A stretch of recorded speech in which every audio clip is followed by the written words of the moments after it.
Thanks.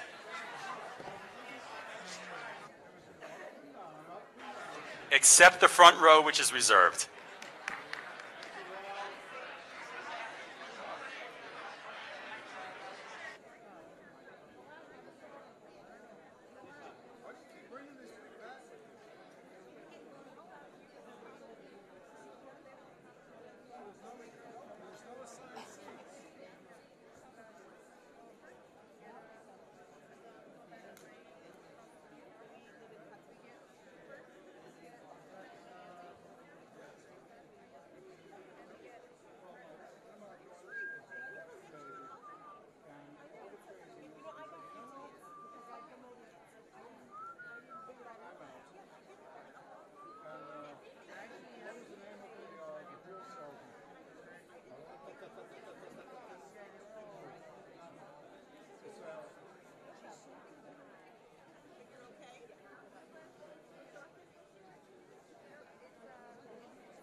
Wendy.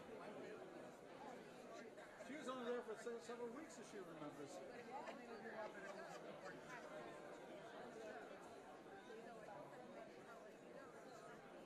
Boy, it's very regal chairs they have here.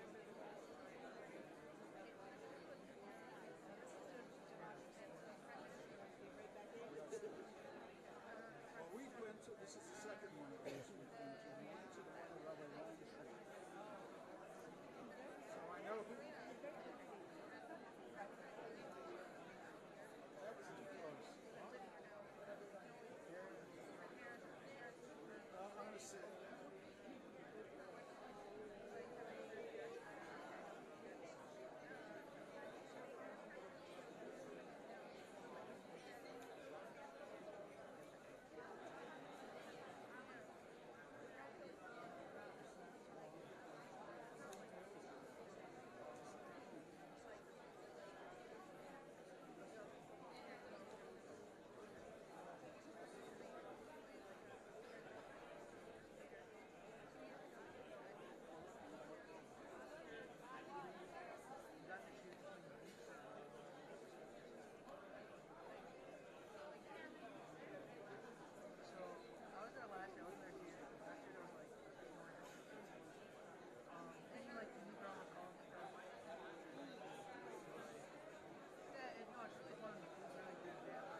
I have, actually, I do have an experience in writing in the Department of Force.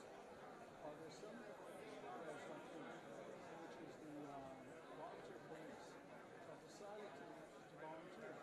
That was 3 months ago. I've been filling out papers for 3 months. I have been going to classes. Every time I go, they say, oh, you just have to wait for the paperwork to show up. Hello? We'll be beginning in 2 minutes. 2 minutes.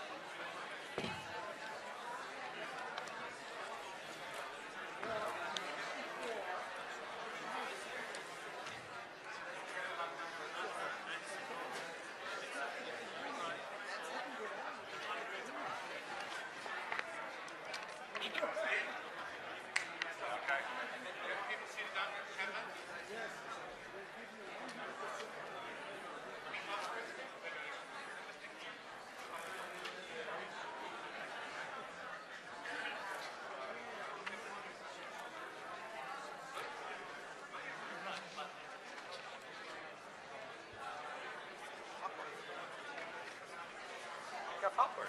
This you speak all?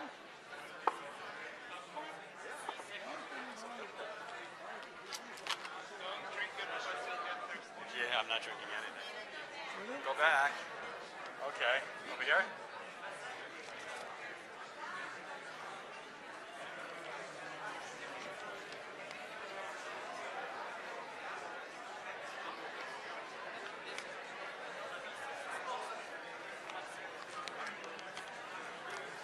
Everyone, please find your seats.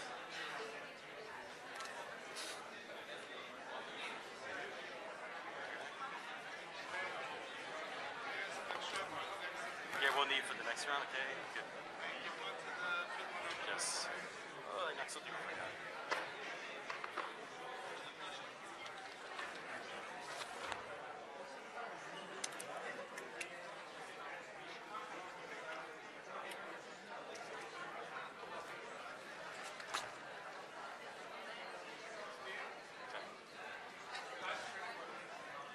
Live streaming's on? Okay. We have a live streaming. Yeah. This is a big crowd. This is a big crowd. Okay. Where's the teleprompter? No? No teleprompter? Okay. Can you all see me? Okay, good. I want to make sure because I like interaction. Good, good. Everyone enjoy the meal? All right. Okay, how many English speakers, native English speakers are there living in Israel? Someone give me a guess. 8. How many more? Everyone in the theater? Okay, that's a good answer. Who else? 300,000. You're getting closer. You're low. 150 is really low. There are estimated between 400,000 to 500,000 native English speakers living in Israel. This theater represents just a small microcosm of the amount of English speakers here. Now, there's one little problem. Israelis tend to ignore us. They don't see us as a bloc. There's the Russian bloc, there's the Sephardi bloc, there's the right wing, there's the left wing. There's no Anglo bloc. There's a reason for it. Think about how you grew up. We all grew up in America, in England, in Canada. I'm going to forget a couple of countries here. Australia, South Africa. You guys get really offended. I know that. I always New Zealand. New Zealand. Where? I said Australia. I said it. Don't worry. Don't worry. Don't forget them. We grew up in countries that take pride in our independence, in our space, in our individuality, and that's something that's a little bit difficult, I think, for Israelis to comprehend and to relate to. We represent, in a lot of ways, the entire gamut of political and religious views. Religiously, everything from Reform and Reconstruction to Haredim, Hasidim, and everything in the middle, and everything that's new and unusual. So things that don't even exist in Israel. Politically, we're left, we're right. We can be politically left on economics and politically right on political issues, and the reverse. And Israelis can't quite put us into a box, so they can't quite figure out what to do with us. So the easiest solution tends to be often is just ignore us. There's 500,000 people here, but they're not sure what to do with us. I'm Steve Levitt. I'm the editor-in-chief of JewishPress.com. I'd like to welcome you all to the Anglo Vote.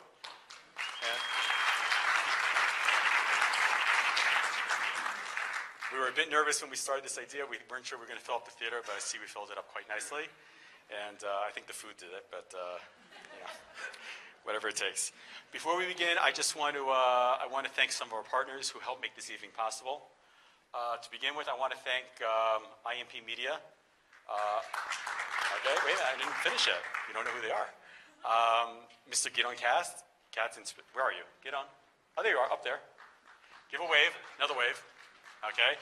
Your staff, Malia, Talia, Zalia, everybody else that was involved. This evening could not have been possible without you guys. I got to mention, probably a lot of you went to the event this past summer, which is an event for Olim to learn about jobs and services in Israel, and IMP Media promotes that and puts that together. I want to thank our partner, Voice of Israel Radio, in particular Yishai Fleischer. Where's Yishai? Hey, Yishai, who's also a contributing editor at JewishPress.com. When we were looking for the talent who would be involved in handling the actual debates and the interactions, our first thought was Voice of Israel, and we believe they're going to do a great job. A lot of ums there. OU Israel. Where's the rep from OU? Somewhere here? Right there. Oh, you're Rivka? Okay, how you doing?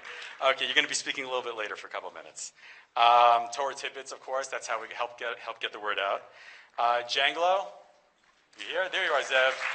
Okay, you don't even need an introduction. Our technical staff, Mark and Cerulli, who handled our web design, our graphic design, our hosting, and I think most important here is Cinema City. Mr. Simi Allen, who turns out is my neighbor. Didn't know that beforehand. Turns out we're neighbors. Everybody lives where we live. You guys went above and beyond to make this an incredible evening between the food, the hosting, the theater, and everything else you did behind the scenes. This is you guys are responsible for this. If you haven't been upstairs yet, Bible City upstairs, it's probably closed right now because it's nighttime. Come back tomorrow, check out Bible City, bring your kids, it's great. Okay, now let's get on with the show. You guys almost get ready. I have a couple more things to say. We have, let me just give you a rundown what the evening is going to be. We're going to start off with a Meet the Jewish Press panel, which is going to be run by Yishai, and with reporters from a couple of different papers, mostly though Jewish Press and Voice of Israel. Why not? And that will be followed by we're in a movie theater, so it's going to be followed by a 5-minute movie. And followed by that, you're going to speak for 2 minutes? 2, that's all. Okay, you don't want more than that, good. Okay, and then we will begin with our main event, which is our debate, led by Dan Diker. And we have our participants sitting there. I'm going to let Dan introduce everybody. When you go up, it's a little bit easier for me. I wanted, by the way, to the politicians, I just want to tell you guys, you need to very much thank your staff for putting this together. Getting politicians into a room and getting them to actually show up into a room is probably one of the most, at the same time, is probably one of the most difficult things. It's amazing the Knesset can run, that 120 of them can get into a room together at the same time and actually do stuff. So your staff has been incredible in actually getting you here and making this happen. So just so you appreciate them, what they've done. During the debate, at some point, if there's time, we have people submitted questions beforehand. We're going to try to get those questions in. Some of the questions have been integrated into the questions themselves. I'm running over. I know I'll be finished in a second. So we're going to try to get your questions into the debate. And I think you've heard enough from me. You guys can make your way up onto the stage. And thank you all for coming. Welcome to the Anglo Vote.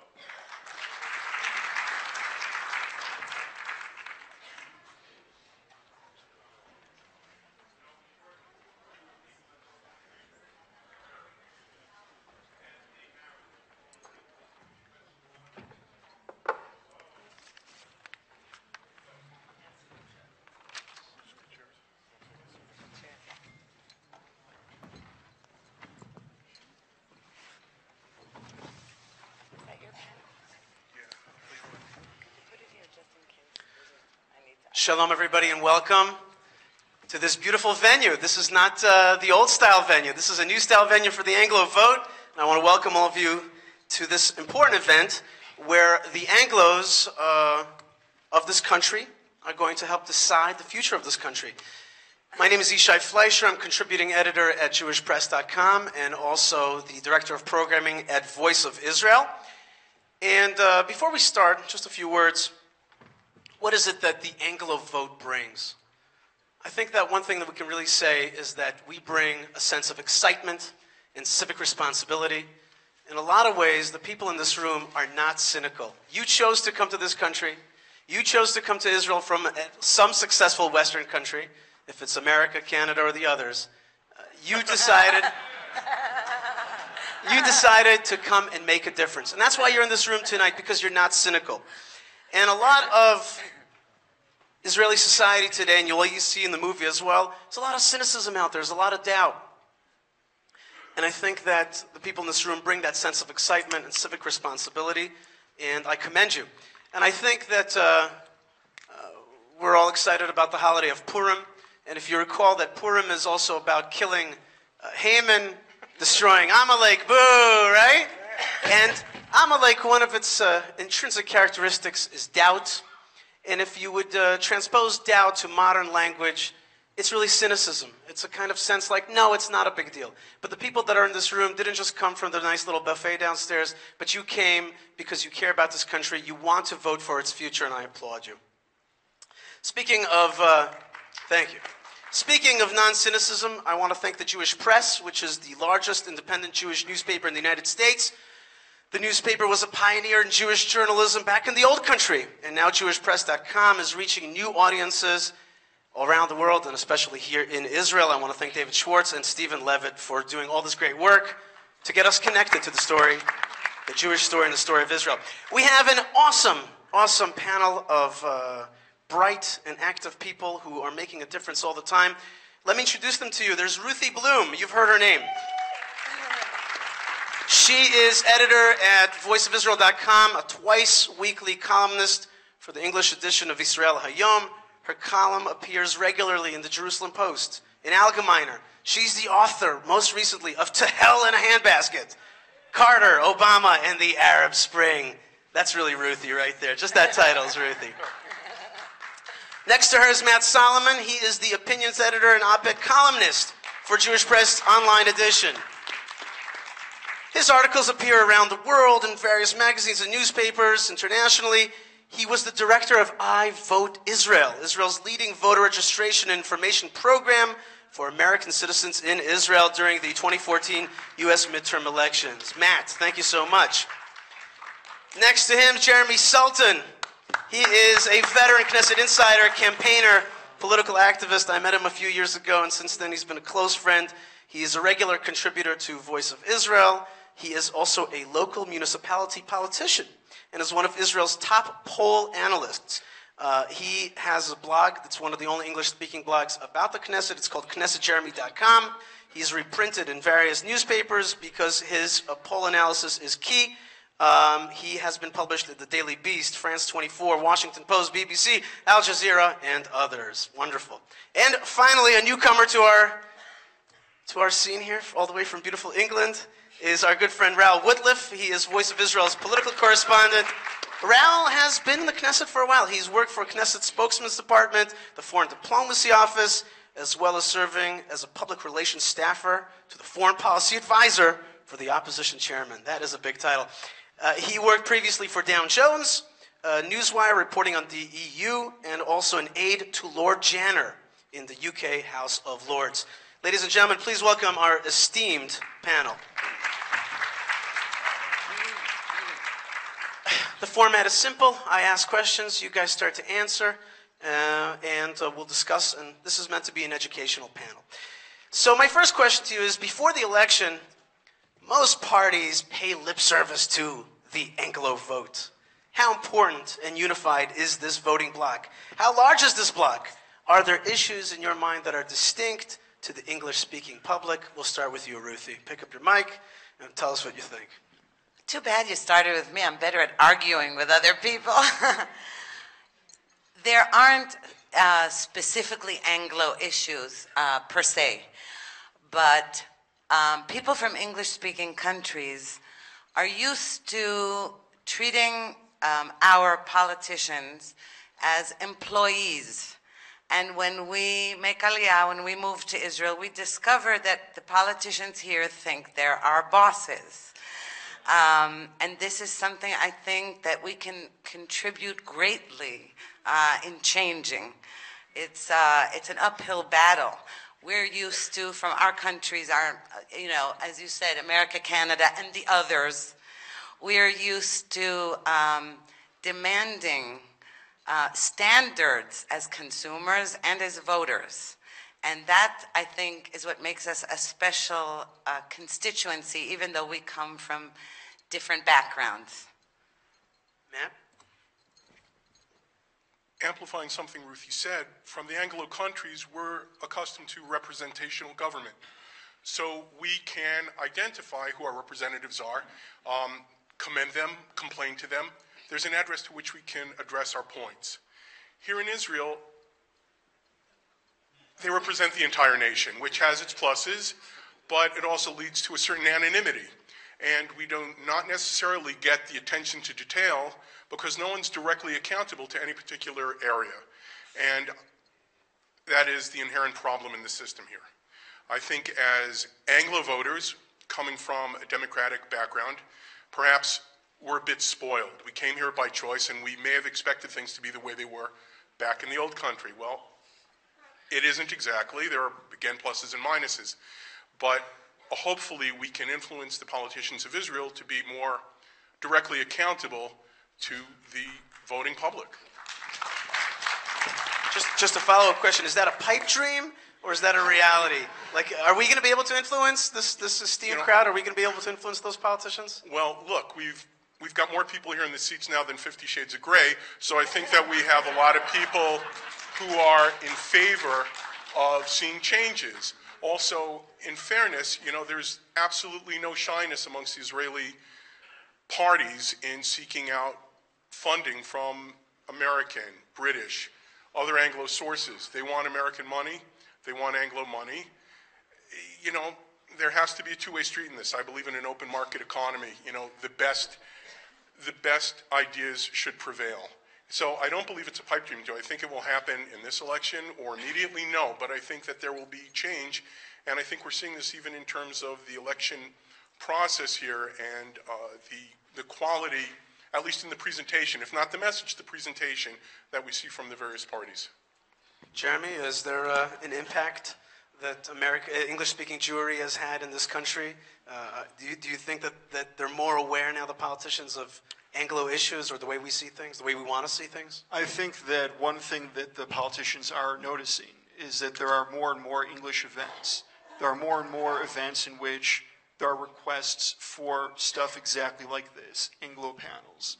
And that's happening each election cycle. Each election cycle, there are more and more of these type of situations. And that is really some sort of signal that the establishment is realizing there is a lot of voters here that want to hear something and they need to hear it in a different language. You asked before, what are specific issues that really are unique to Anglo voters? A lot of it is the same issues, but there are certain things that are more unique that you do see with Anglo voters. Obviously, immigration, absorption, diaspora affairs, Hasbara is a very important thing, mostly because a lot of Anglos are like, wow, I'm looking at that government rep go on TV and that person can barely speak English.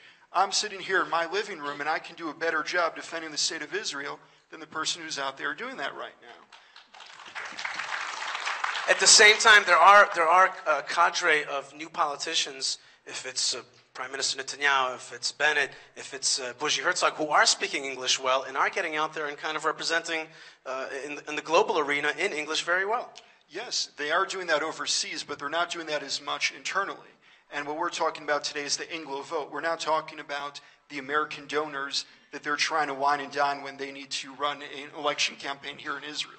What we're talking about are the people here in the audience, the people who are trying to make their decision who it is they're going to vote for in 20 days.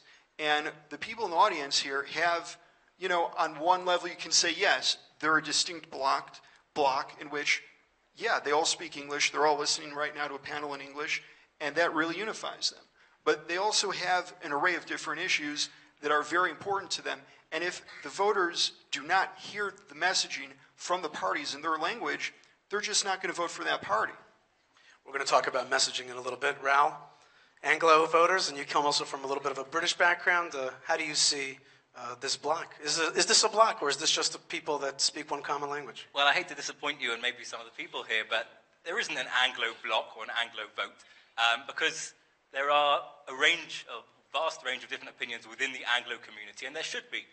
Of course there should be. Everyone here knows around the Shabbat table, talking with friends, there are different opinions, and that's how it should be. There are, even though the numbers of Anglo speakers in Israel are higher, there are close to 200,000 Anglo voters, and we're not a bloc that can influence the elections as such by voting in one way or another.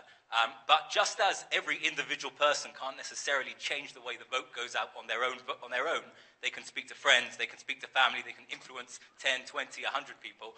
The Anglo community in Israel, its influence is bigger than its size, and that's how the Anglo community can have an influence by being influencers. And across the country, all of us know that the Anglo community certainly has an influence, and by some of the principles that we've spoken about before, some of the ideas that English-speaking countries around the world can bring to Israel in terms of understanding democracy, being involved in a democratic country. That's what the Anglo community can bring. Not necessarily a vote or a bloc, but an influence and an ability to influence the rest of Israel. Fair enough. There is one issue that I'd like to go to the next question and ask you about. The one issue that maybe especially in this campaign is an Anglo issue is the rift between the United States and Israel. Or is it just a rift between the Prime Minister of Israel and the President of the United States? But certainly out there, it's in the headlines, and our colleagues across the seas, our friends, our families that are out there in the United States, they feel that tension as well. They know this issue. It's out there. It's in the front pages of the New York Times. How much of this issue is an issue that people are going to be voting on, care about, and are going to influence the outcome of this election? We'll start with you. Raoul, go ahead. Well, I think it's fair to say that no one has helped Netanyahu more in this election than President Obama.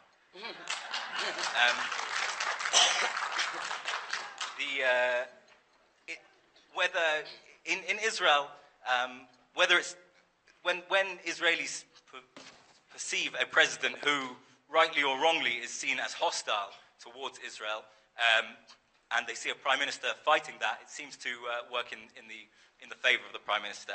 And that's what we've seen at the moment, at least.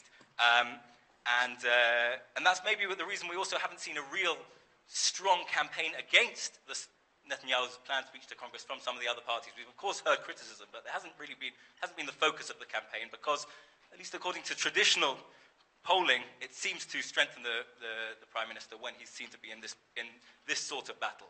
What is different at the moment is that this battle has gone on a long time, longer than people expected. It's still in the headlines every day, and it may not have the positive effect that we've seen in the past few weeks in the long term. It may change some people's opinions. We know that Certainly, the United States president is hoping that it affects the Prime Minister of Israel negatively. Well, what's certainly true is if President Obama doesn't want to help Netanyahu, what he can do is not deal with Middle Eastern issues for the next 3 weeks. Jeremy, what do you think about the spat, as it's come to be known? How much is it contributing to Prime Minister Netanyahu, or how much of it is an issue? The way that I see things, it's very clear, and I concur here with Mr. Woodliff. Every time the American administration seems to attack the Prime Minister, he seems to gain a seat or two in the polls. I mean, it seems pretty consistent. I'm pretty good at polls, and I can't tell you one time where the American administration went out against the Prime Minister and there wasn't at least a bump. Now, people who don't like the Prime Minister, you're not going to get those votes anyways, and it could be the people that are critical of the Prime Minister, they're going to be more vocal about it. People who like the Prime Minister are going to like him no matter what he does. But you win elections by going to the middle. And when you're dealing with that middle group, and you're dealing with people who see this as some sort of attack on a sitting Prime Minister, and it doesn't matter if the Prime Minister is right or wrong on this specific issue, you have a little bit of a rallying around the flag effect. And that, in my opinion, is the reason of why he's been able to take, at least right now, a little bit of an advantage. But let's also see how the polling looks after the speech. Okay. Matt? Well, I think there's a third option. Yishai said, between Obama and Netanyahu, or what was the other option was Obama. U.S. Israel. U.S. and Israel. I really think the situation here is Obama versus Israel. I think almost irrespective of who the government head would be, Obama's policies are inherently antagonistic towards Israel's interests. So I would go with the third option here, and that is it's really Obama against Israel, because it doesn't fit into his vision of what a new emerging Middle East should be. And I'm sure if we were having this panel right now in Egypt, though Sisi would agree with us in terms of the United States' position on Egypt, and you could go around to many other historically friendly regimes within the Middle East and the greater Persian Gulf area, and you will see that there is a lot of antagonism towards Obama in response to what is perceived to be great antagonism towards the established states here. Now, in terms of Netanyahu, again, I agree what's being said. There's becoming a bunker mentality, and I think that's almost positive. It's showing that people really are proud about being in Israel. And, it's sort of like being a parent. It's one thing for me to complain, where's Sima? I have my daughter here. It's one thing for me to say, Sima, we can do better, but no one else here can say that. So, we can say that about our prime minister, but we take umbrage to the antagonism shown by the United States, specifically Obama. And it was exemplified yesterday when Susan Rice was speaking about there's being a destructive quality, the fabric of the Israeli-United States, the fabric of the relationship. That's strictly leaked from the White House. He's sending his minions out to do his work as well. So I would really like to focus that between Obama and Israel and leave Netanyahu out of the picture, other than being just the head of Israel. Right, but that spat is also about, and you've mentioned this, but it's also about Iran. That's the other actor here. And that's really the issue that the Prime Minister is concerned about. I think that to him, the fight with President Obama is secondary to what he's really concerned about. What keeps him up at night is this, Iranian global terror regime that he's concerned about getting the bomb and hurting Israel. Absolutely. Ruthie? That's right. I wanted to say that this speech was just an excuse. It's the culmination of 6 years of a presidency that was, as you said, inherently against Israel's interests, but also against the United States' interests, which are shared. This is one of the things that Prime Minister Netanyahu has been trying, the message he's been trying to convey for all these 6 years is that we are allies. It's not for no reason that the United States and Israel have been allies. We have shared interests, predominantly free society, democracy, that kind of, small thing. Liberty. Then, liberty.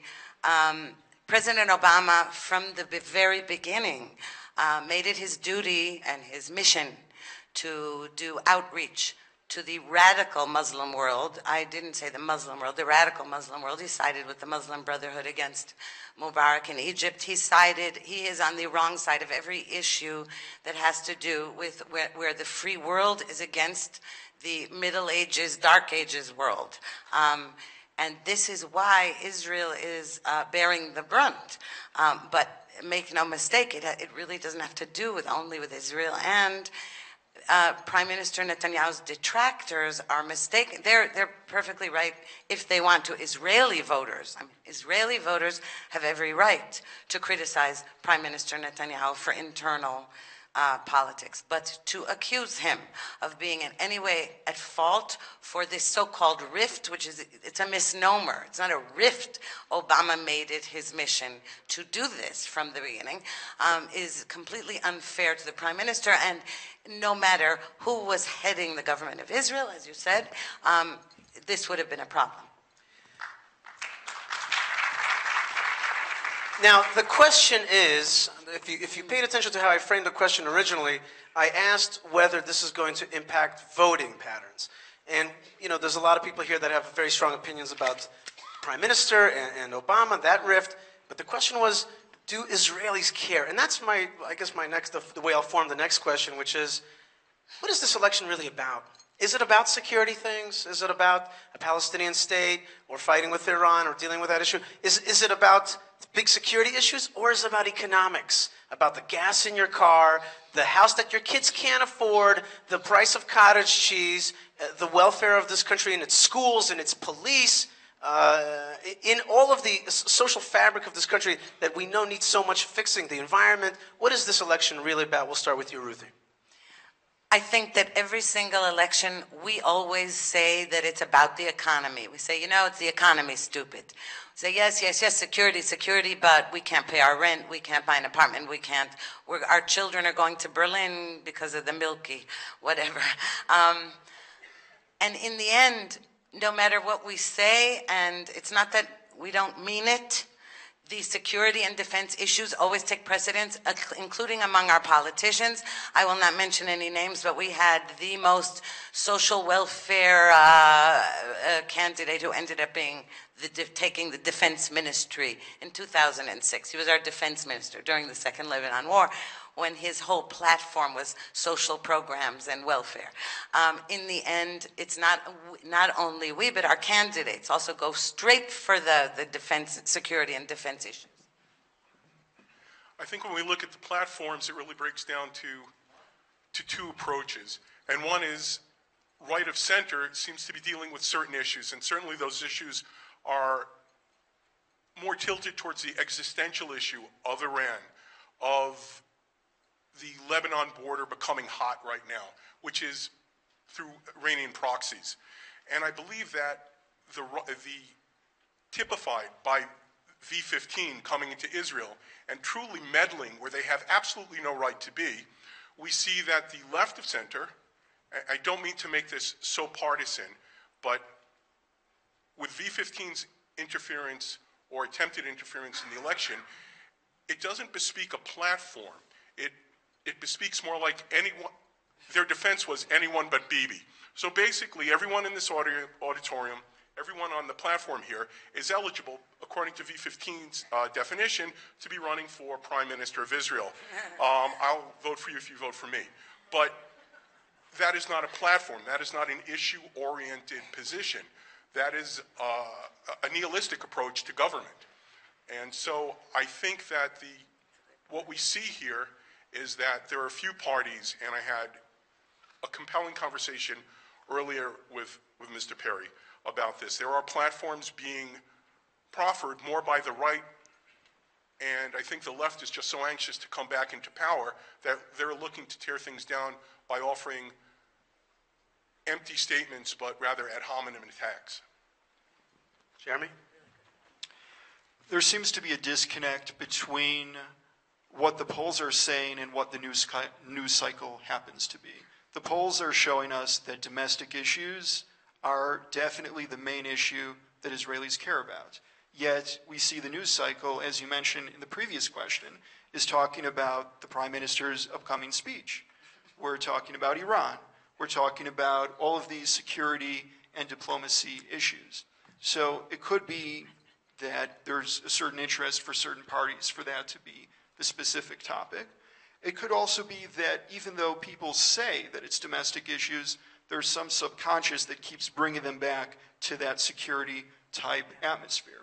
I can't tell you the answer, on what it exactly is, but there's definitely that very interesting, to me, gap between what you're seeing in the polls and what you're seeing in the news cycle. So you think that Yesh Atid and Kulanu are going to benefit in the end from this the social issues, or is it going to tilt towards the security issues in the vote? I think that in the final vote, in the final week, if we're talking about social issues, I think it's going to be better for Kulanu, Yesh Atid, anyone who's going for the center at that specific time.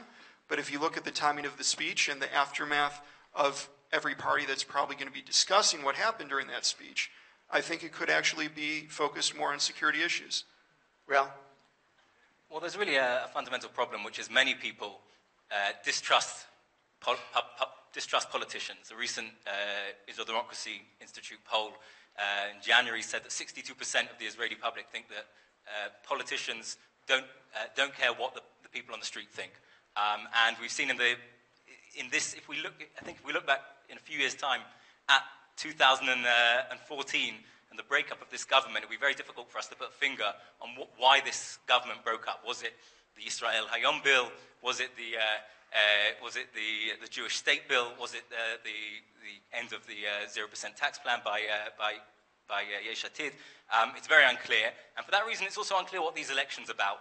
Yes, polling shows that the majority of the public want to vote or care about social issues, but there's been an effort a certain effort to draw the public agenda away from those issues, away from the real issues. And if we talk about about platforms of the parties, it's a real problem in Israel that we don't have the same history or the same tradition of real campaign manifestos. And in fact, the Likud, the ruling party, is the only party this time that has not produced a public platform. They've not published a platform.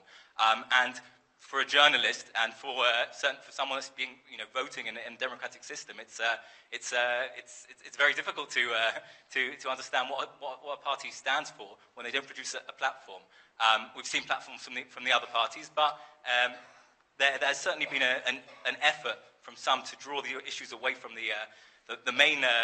Some of the issues that we've seeing the public is interested in. It's possible that in the past few days we've seen perhaps Netanyahu starting to focus on economic issues in order to move away from the scandals that have filled the headlines recently.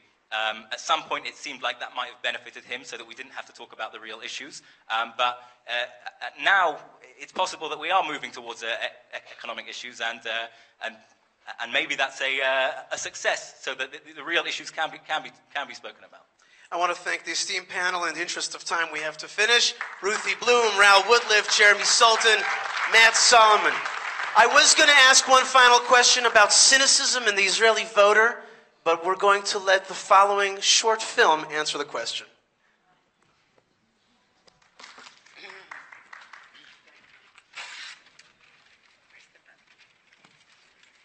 Israel's premier English language broadcast network. Israel's premier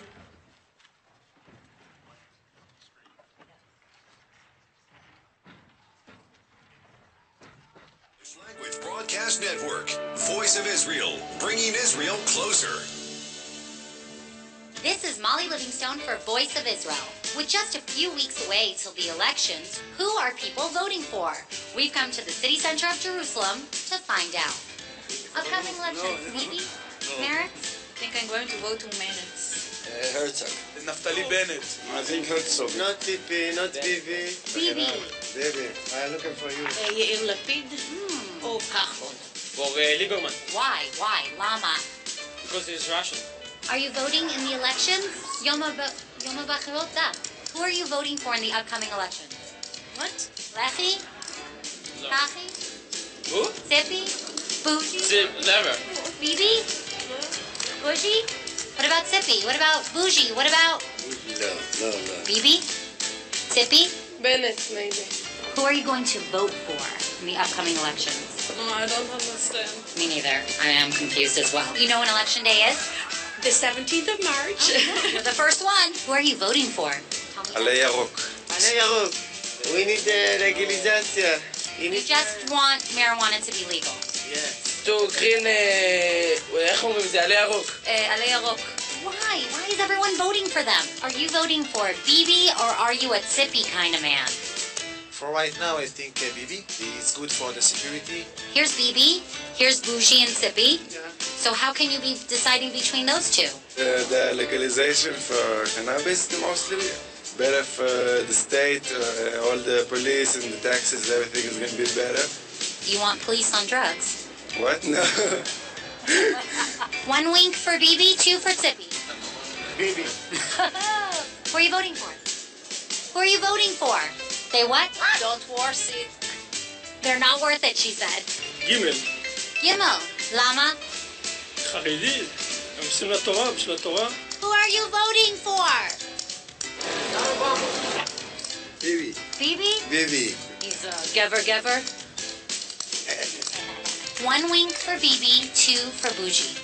Bibi Netanyahu. Bibi. הוא ראש ממשלה מצוין. Machane Tzioni. I think they care the most about the social fabric. Hi, who are you voting for in the upcoming... Who are you voting for in the... Nobody. Nobody. You're all walking away from me like I'm sippy listening. Netanyahu. Bibi? הבית היהודי. Yeah, Naftali Bennett? Yes. Good looking? Who are you voting for in the upcoming elections? Who are you voting for? מה זה? Well, like millions of Israelis, I keep flip-flopping. I don't know yet. I don't believe in the government. I don't know. Who are you going to vote for in the upcoming election? I don't know. Why not? Because I don't know. I don't know. Why are you walking away from me? Don't be afraid. I don't know anything about politics, so I don't know who I'm going to vote for. Shame on you. Could be. Who are you voting for in the upcoming elections? I don't know. If you had to vote right now, Probably Bennett. I wouldn't really vote, to tell you the truth. I haven't figured it out yet. I'm not sure yet. This seems to be a party that everyone is joining, the I'm not sure yet party. No, we're not worried about Iran. I'll leave that to the military. We need to lower the cost of living in this country. Will you be voting for the pirate party? There is nobody right-wing enough. I just want to know who you're voting for. No, I can't tell you. I voted for people in the past, and I've not been very happy with the outcome. They speak a good game, they talk a good game, but when push comes to shove, the bottom line is it's like a circus. The people who are on the right here are wusses, middle-of-the-road cowards who do not take the people of Israel or the Jewish nation seriously enough. Politicians are very, self-righteous. They only do stuff for themselves. So depressing. I know. Bibi should go. I'm sorry. He did enough. Thank you, Bibi. Bye. We need to replace Netanyahu. That's it. Bottom line. I think I'm going to vote against Netanyahu. You think that Bibi will be your BB sitter?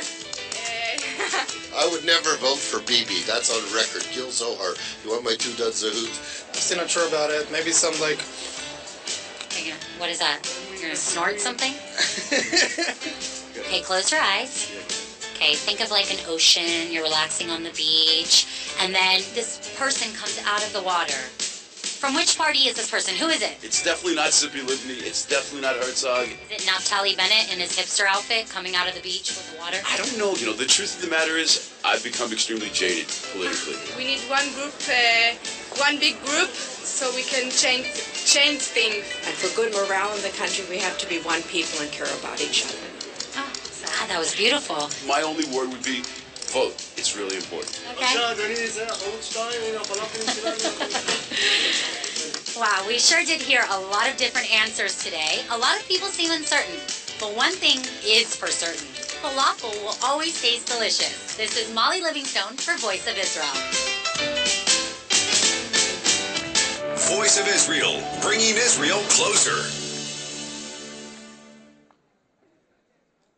Israel's premier English language broadcast network.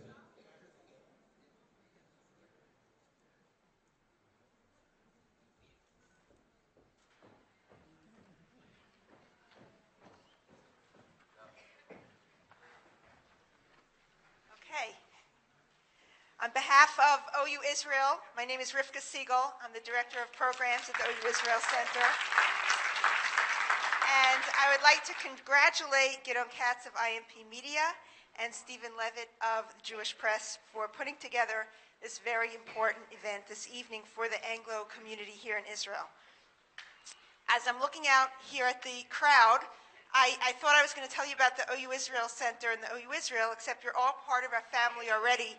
I recognize just about everyone here from our center, so welcome and thank you for being part of this evening. But for the few of you who still don't know about us, on 22 Karen Hayesod, we are, as the OU Center is deeply committed to providing English speakers here in Israel with excellent programs, classes, and tiyulim trips to strengthen our connection to our land, our people, and our Torah. We're very proud, and we're very proud of some of our, we have some of the finest speakers here, English speakers here in Israel speaking at our center, amongst them Rabbi Aaron Adler, Rabbi Yitzchak Breitowitz, Rabbi Zev Leff, Mrs. Shira Smiles, Rabbi Shalom Gold, and many others.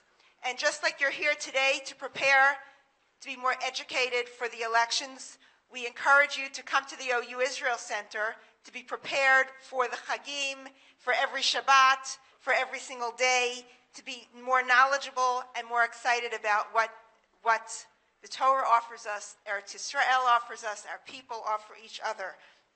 Check out our programs at the website, at our website, ouisrael.org, or at the weekly Torah Tidbits. And once again, thank you all for hosting the event. Thank you for speaking to all the speakers, and thank you to the audience for being just a special group. And I know you're really special, so thank you very much.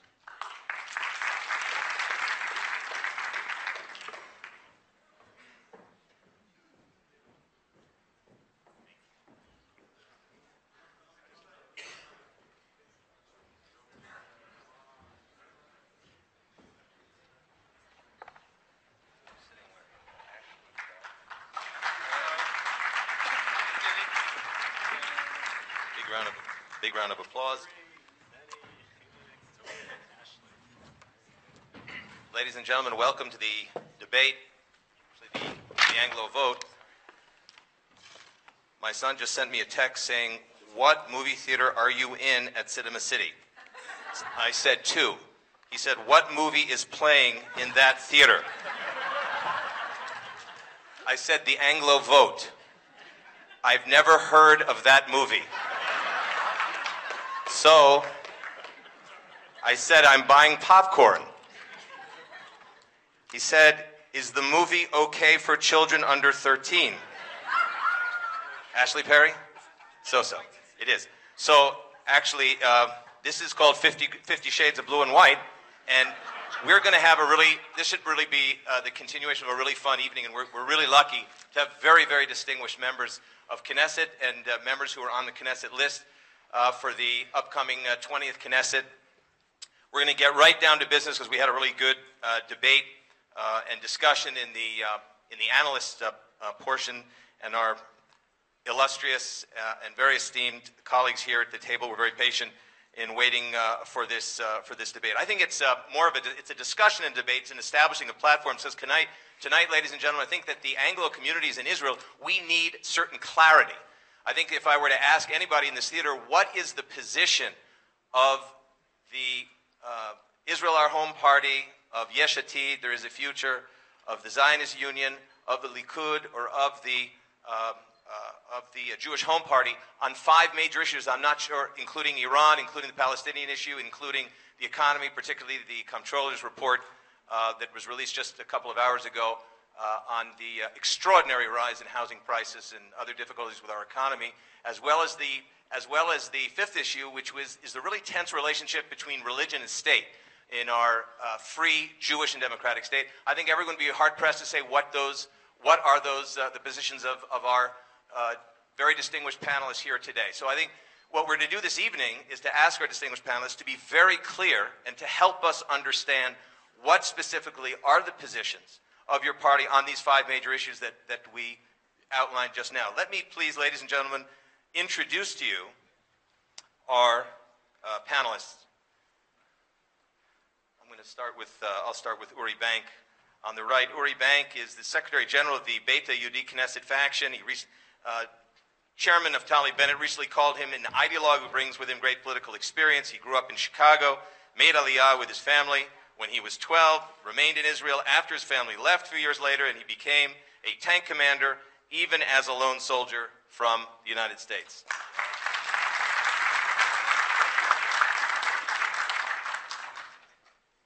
And then I think the next person needs rather little introduction.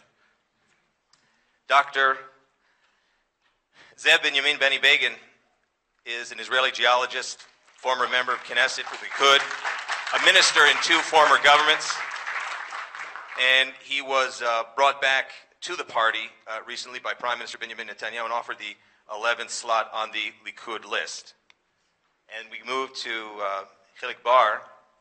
Hilik Bar is Secretary General of the Labor Party and Deputy Speaker of the Knesset in the 19th Knesset. He previously served as a member of the Jerusalem City Council on behalf of Mayor Nir Barkat's Yerushalayim Tzaliach party, holding the Tourism and Foreign Relations portfolio for the city. Very welcome, Hilik. Thank you. An honor to have you here. Rabbi Dov Libman, an honor to have you here, sir. We know you at the Voice of Israel, where you've spoken on a number of issues on a number of occasions. Rabbi Dov Lipman is a member of Knesset with the Yesh Atid. There is a future party in the current 19th Knesset. Well, there's an awful lot of things we can say about you, actually. There's one thing, actually, there was something I really wanted to say, actually, in the service of this evening. You were, what did they say? Oh, yeah, you were talking about the importance that Haredi schools in Israel should teach math and English.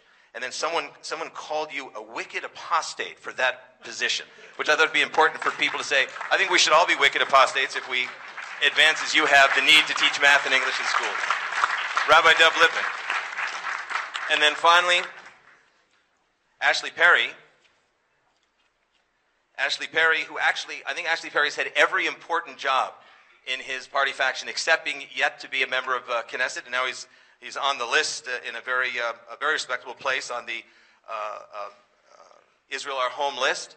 He was an advisor to Deputy Foreign Minister and Deputy Foreign Minister Danny Ayalon, and formerly and currently Foreign Minister Victor Lieberman, and you've been an advisor to a number of other leaders within the party, and you're now 20th, I believe, on the list for Israel Our Home. So a very warm welcome to you, Ashley Perry.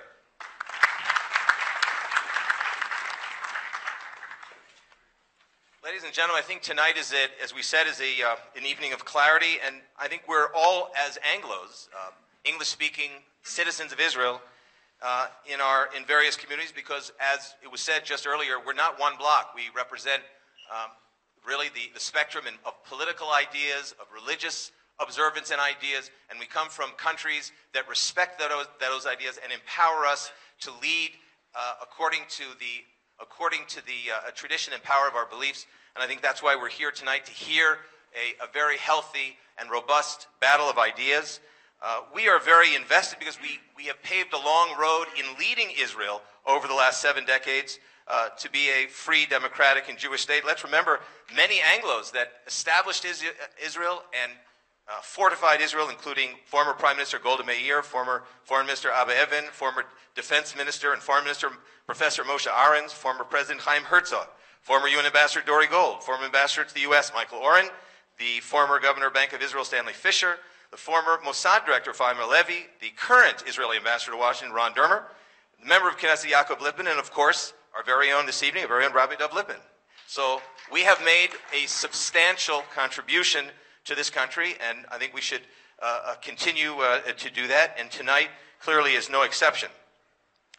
The context of tonight's debate, of course, is that many of the public in this room and in the larger public are quite unsure about the parties they're voting for. Today's Haaretz reported that 43% of Zionist Union voters, 36% of Likud voters, and 35% of Beit HaYehudi voters are considering voting for other parties. And so there really is a battle of ideas. There's a reigning state of confusion, in addition to the IDI report of several months ago, that only 36% of the public really believes in the power and credibility of the Knesset. And that's an issue that we want to address this evening also. So let me just state as a housekeeping rule. What we're going to do, our esteemed guests, is offer each of you 3 minutes to make an opening statement about what makes you different and unique compared to your colleagues on the here at this assembly. What makes you different and unique in your opening session, in your opening statement? And then what we'll do is ask 5 questions, one related to each one of the areas that I talked and I mentioned up front, and I'll remind you subject by subject, and will be offered 2 minutes, each of you, to state your positions on those, what we hope will be clearly stated questions for you, and then we'll have a 2-minute closing statement by each one of our members of Knesset and those on the list. So we're going to try to keep this moving quite quickly to keep you up. Anybody who wants some popcorn or drinks, we have here at the podium.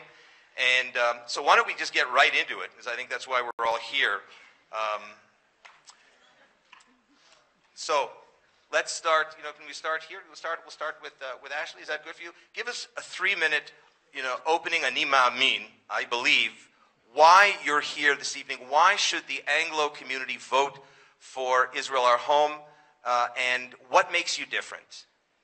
Thank you very much, Dan. I'm always pleased to be at these events because, first of all, it's important to meet with you, and I met with various members of the public before and really explained about Yisrael Beitenu, because as someone who's worked with Yisrael Beitenu for 7 years, almost everything I read and hear about the party is inherently false. I've worked with Avigdor Lieberman now as his advisor for the last 6 years. If I spent all my time correcting the media inaccuracies and distortions about my boss, I literally would never go to sleep. So it's very important for me to speak to you. As I said, 7 years ago I was approached. I've worked with many of the other parties that are sitting with me on this distinguished panel. And 7 years ago I was approached to work with Yisrael Beitenu. And my first thought was, it may well be a similar thought to many of you, what do I have in common with this Russian ultra-secularist hardline party, or this, that, and the other? And then I thought to myself, you know what, I'm actually going to find out about the party. And the more I found out about the party, the more I found that it was the most suited for me as an Anglo and as a religious Zionist. And I'll explain why. First of all, as an Oleh, as a new immigrant to this country, it is the only party that was started by new immigrants for new immigrants. And because it was, you know, I always like to say that Yisrael Beitenu was the only party that protected, did not build. We're not an old establishment party. We're not the son of or the daughter of. If any of you know Avigdor Lieberman's history, he came here after serving the army and completing his degree, which he started in Moscow. He was that guy who took your baggage off the plane and put it on the conveyor belt. You know, it's a menial job.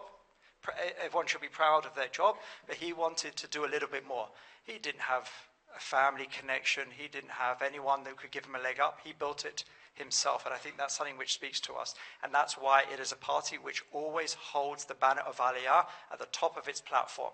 It's the only party that cares about the diaspora. It's the only party, I can tell you, the most troubling thing for my boss, Avigdor Lieberman, in the last 6 years of sitting with him, was reading the Pew report that was released last year, which shows that in the United States, there's something like up to 70% assimilation rates. And I can tell you how deeply he was distressed by this. And because of that, on our platform, this is not a vote winner because the diaspora Jews cannot vote, is we say that we will raise hundreds of millions of dollars to create an international top-level Zionist and Jewish school system, because it cannot be that anyone in the diaspora cannot go to a Jewish school because they cannot afford it. That is vital to us, and that's nothing to do with Israel.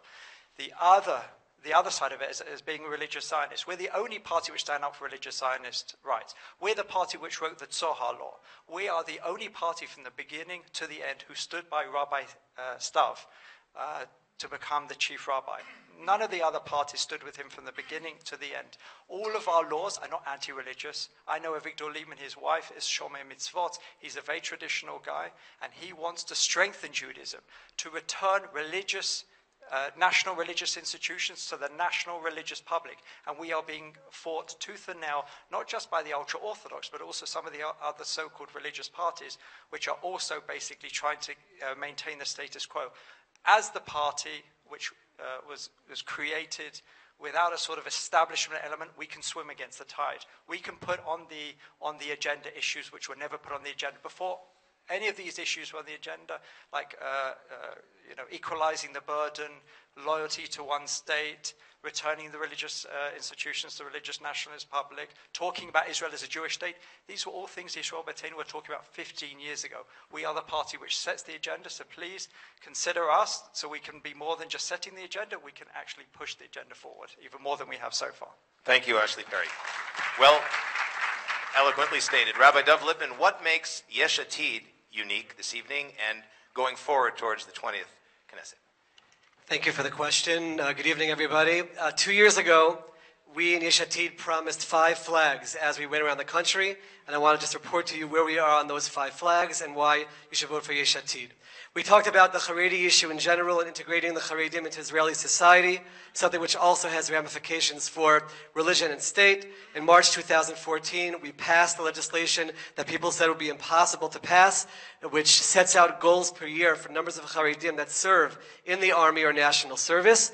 Even more importantly, that enabled and empowered thousands of Haredim to enter the job market. I head the Knesset Task Force to help Haredim get to work. We get an average of 500 resumes per month in the projects that we've set up around the country, taking people who are in a cycle of poverty, helping them get out and go to work. The third angle of that is education, to bring basic general studies into the mainstream Haredi schools. This past September, we opened up more than 50 of these schools in Mea Shearim, Beitar, Bnei Brak, Kiryat Sefer, helping again to bring a community into Israeli society. That was flag number one. Flag number two we talked about 2 years ago was the oversized, bloated governments of the past. The previous government at a certain point had 39 ministers and deputy ministers, including ministers without portfolio. We said we were going to challenge that. Again, I was mocked and scoffed at on panels for suggesting we would change that. We passed the law. The next prime minister is bound by law to no more than 18 ministers, and we abolished the concept of ministers without portfolio. 2 years ago, we talked about the need for overhaul in education. We have plummeted to the 30th to 37th in reading comprehension, 42nd in math and science in the world. We have to attack that from the root. We've been hard at work for a year and 8 months with Minister Shai Peron, overhauling and redoing the education. We have a full education plan, which needs a full few years to get into place. Number 4 was small businesses, the major engine of the Israeli economy, and we have a list of accomplishments in a year and 8 months to help those small businesses, and we can talk about them during the questions and answers. But to the point that the head of the Small Business Bureau in Israel said, we finally have an Abba, we finally have a father, there's finally a plan to help us as the greatest source of employment in Israel. And issue number 5 was certainly the cost of living, cost of housing overall. We'll certainly talk about that over the course of the questions and answers in terms of where we are in the implementation of our plan for that. And finally, a party that truly has representatives from every single population in Israel, both from the Olera representation of an Anglo, Ethiopians, Russians, Sephardim, Ashkenazim, religious and secular men, women working together to deal with all the complicated issues that come our way, both in terms of aliyah issues and in terms of religion and state issues. If you go on our website, you will see, you click on reforms, you will see a list that you cannot believe in terms of what was accomplished in a year and 8 months, what is stuck because elections were called. If you give us your vote, we will continue working on these critical issues which go to the core of who we are as a state and where we will be in our future. Thank you. Thank you very much, Rabbi Lippman. Rabbi Lippman, you must daven in the Hashgama minyan because you did it to the second. Okay. Hilik Bar, welcome, sir. What makes the Zionist Union, the new coalition between former Labor Party and Hatnuah, the movement, Hatnuah, a unique and differentiated brand as a faction here this evening, as a party here this evening?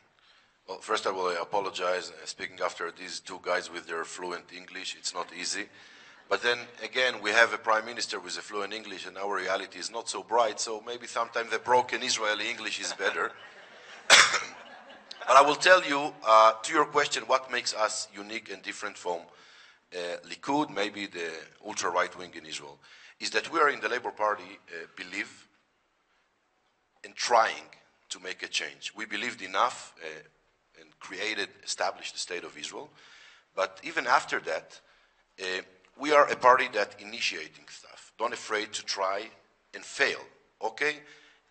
We are not having the defeatist attitude that the right wing today and Prime Minister Netanyahu have, saying, I don't have a partner. I cannot deal with affordable housing. I'm blaming Olmert. I blame not the cost of living in Israel, but I blame the 30,000 young Israelis that chose to run away, unfortunately, to Berlin. I blame everyone.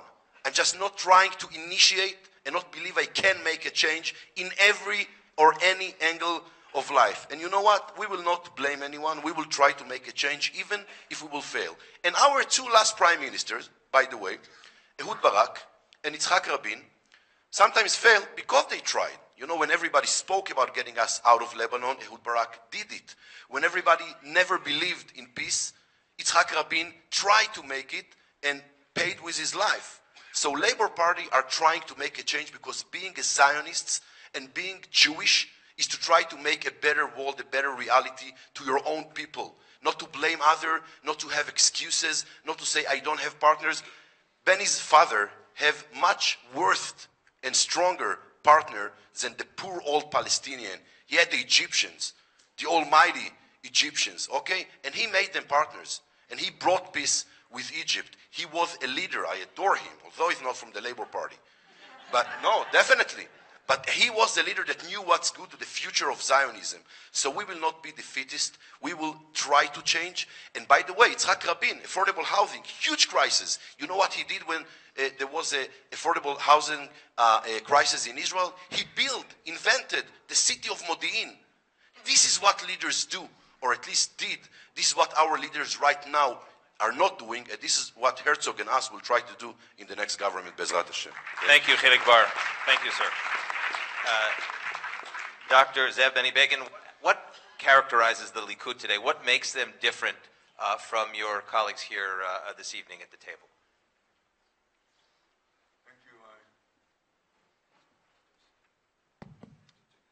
No? Okay. What a bass. For a moment, it looked I like have national also unity. to apologize for my English, and the reason is very simple. In the last 2 years, or 2 years ago, I thought it's all behind me. I was 70 years old, should have been behind me. I never uttered a syllable in any kind of press for 2 years. Not the written press, not internet, not TV, neither radio. So I'm a little rusty in both Hebrew and English. I don't have too many opportunities of using everyday language, everyday English, and more so political English. I'm not sure about the terminology anymore. I'm not sure about the politically correct terms, so please bear with me. What I'm trying to do, and maybe I should describe it through my agreement to be placed on the Likud list, slate a month ago, is the following rationale, and I think we need a rationale when we go to the ballots. And in trying to do so, I think we have to make a very clear distinction between two kinds of issues. There are very important issues. Some of them were mentioned minutes ago here. They are important, they are appealing to people, there are problems, they would need solutions. But there's something common about most of these issues, is that when a government, a minister, an agency, an authority resorts to a solution of such a problem, in most cases, the solutions are reversible. You try this one, it's the correct path for 6 years. Then you may rectify, then you change, then you calculate the path from the start, as you do with the Waze application.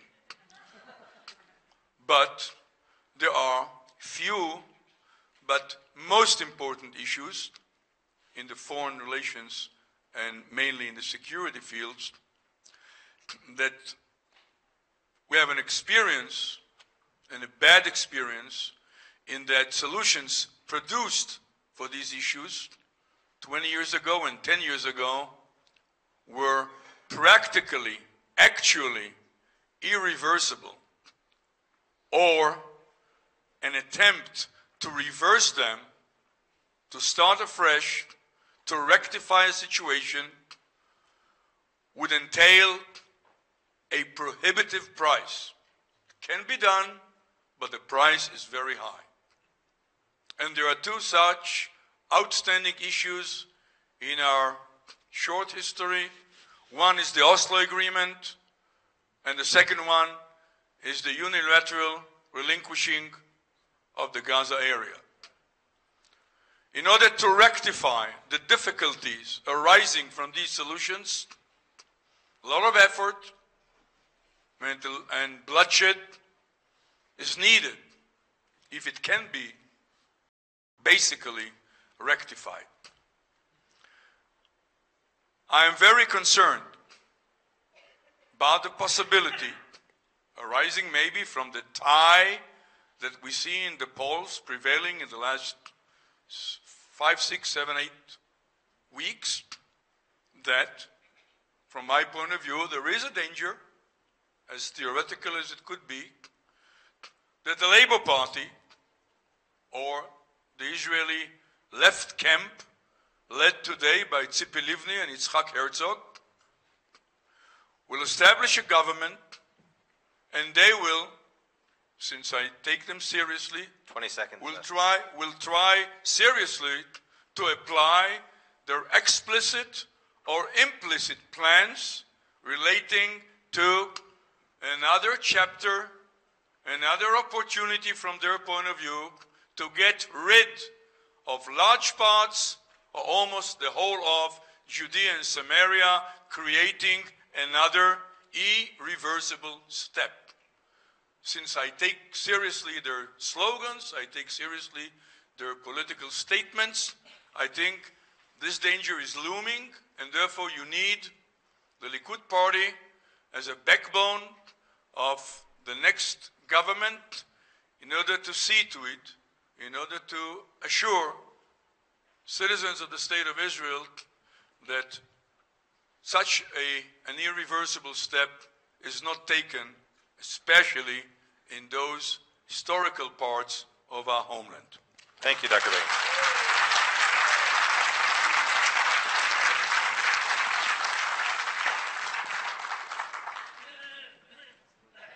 Uri Bank, the Jewish Home Party. We've heard a lot here in the last four opening statements that on the face of it might sound very close to the Jewish Home Party. What differentiates your party from the other four that we've heard this evening? Good evening, everybody. The Jewish Home by Judee Party is, in fact, very unique because we represent what I think and actually know in this room, as we are all Olim from mostly Anglo countries, but others as well, is in our hearts and souls when it comes to our motto in the Beit Yehudi, Eretz Yisrael, La'am Yisrael, Lefi Torat Yisrael. And I'm going to break that down for you in English and how it refers to our uniqueness on the political map. First, we'll start with Eretz Yisrael. We're the only party, and in this we are unique, that say that all of Eretz Yisrael belongs to the nation of Israel and only to the nation of Israel, and we are not going to give up any further land to any Arabs. This is something Likud can't say. This is something Israel Beitenu can't say because they have programs in place where they would capitulate land to the Arabs if they meet certain requirements. And we say absolutely not. We say that we have to stop the insanity. And when I use the word insanity, I'm quoting Albert Einstein. Because you know the definition of insanity by Albert Einstein is repeating the same action again and again and expecting a different outcome. And what we've been doing in Israeli diplomacy for the past 20 years is repeating again and again Oslo, the Tenet Plan, the roadmap. Let's give them guns, let's give them autonomy and hope for peace. And unfortunately, the Prime Minister of our country today is on the two-state solution bandwagon. And that's why you need to vote for the Beit Yehudi, because we have to steer him in the right direction. We need a babysitter for Bibi Netanyahu, and we are very good at that task. We're also unique because of the Jewish nature of the state, because we're the bridge between the ultra-Orthodox and Orthodoxy in general to the secular side of society, based on Torah values, but we're the only party who say that we need to have a happy medium between the two. The orthodoxy of the State of Israel has to be streamlined and user-friendly for the secular side of society, and that is a religious duty that we have. That's our religious responsibility for Achdut Yisrael. When all other sides of society are hating each other, we're bridging the gap, including putting legislation into place in order to do so. We're also unique because of the way we've been able to deal with the economy. Everybody's been talking about lowering the price of housing. Minister Uri Ariel did it. In the past year, we had a record year of over 50,000 houses marketed, which is what's going to solve the problem, because what we had to do, unlike what others have been saying, is increase the supply. That's the only thing that's going to bring down the prices of housing. And we had a record year this year, hopefully, and in the future we'll do more if possible. My 3 minutes are up, but I truly think that if you want a unique party, that, and one last thing I'll say is, unfortunately, Netanyahu doesn't want us in his government. He wants a unity government with the left wing, which is what he's done before. If you realize that for these issues of Eretz Yisrael, Am Yisrael, and Torah Yisrael, you need us right there beside him with our hands on the steering wheel. You need to vote for us, because otherwise he will not take us into his government. Thank you. Thank you, Uri Bank. Now we're going to move to the five essential questions of this evening. Let's start with the Iranian nuclear threat. It seems to be dominating our headlines for many days, weeks, months, and years. And clearly, in view of the tensions with Israel's greatest ally, the United States of America, be appropriate in view of the Prime Minister as well as upcoming speech in Congress as context. Ashley Perry and everyone else, the Iranian regime's nuclear program, its backing and directing of terror proxies such as Hezbollah, Hamas, Islamic Jihad, Al-Aqsa Martyrs Brigade, as was just brought out in a U.S. federal court awarding hundreds of millions of dollars to American families attacked by that Fatah offshoot, as well as being an Islamic, as an Iranian proxy, really creates a new strategic, ongoing strategic threat to Israel. How would you confront, how would your party confront and counter the Iranian nuclear and regional terror threat? Ashley. Well, I'm glad, first of all, that you broadened it, because the nuclear weapons program is, I don't think you'll find any differences here on how we feel towards pretty much anyone in the region. You won't find too many differences, even beyond. So I'm going to talk a little bit more broadly about Iranian influence, and specifically influence on Hamas and Hezbollah. And while we're busy talking about Iran, and we should be busy talking about Iran, and I've sat in the foreign ministry for the last 6 years in very intensive meetings where this issue has been discussed, and where we've developed a very broad relationship with our allies around the world to confront this. I think it's important, as well as thinking about Iran, how can we hope to take on Iran when we cannot successfully take on Hamas and Hezbollah? For how many years have we been rocketed from our south and from our north by these, relatively small terrorist organizations? We spend 20% of our national budget on defense, and at the end of each war, what do we achieve? A draw, at best. And we give and then it takes them a few more months and they get back to what we have to do, before we talk about the greater threat, we also have to deal with the more imminent threats on our border, as well as dealing with the greater threat. And we have to approach the terrorists on our borders in a non-conventional and disproportionate manner. We have to take the gloves off. No more pinpoint attacks, giving them the opportunities, as we did in the last Hamas war, to run to Egypt to press for a ceasefire. We need to return deterrence. We need to give the people on the northern border and the southern border the thought that, no, they won't just have 6 months of quiet, maybe a year of quiet. They will have generations of quiet. We have to take the gloves off. The next time that a single rocket comes over, we have to give such a response that we return deterrence once and for all. And not only will this send a message to Khalid Mashal and Hassan Nasrallah, but also it will send to the Ayatollahs in Iran. And that is the way that we will deter Iran. Thank you, Ashley Perry. Rabbi Lippman, are you going to take the gloves off at Yesh Atid? How does that sound as a direction? Yeah, there's very few things that there are consensus about in the Knesset, but I've learned in the last year and 8 months that regarding Iran and the need to stop Iran from having a nuclear weapon, there is consensus from wall to wall in the Knesset. And if it means that it reaches a point where all the diplomatic efforts didn't work and something else has to happen, there's consensus for that as well. And I believe that all the parties really stand for it. I agree with Ashley in terms of that.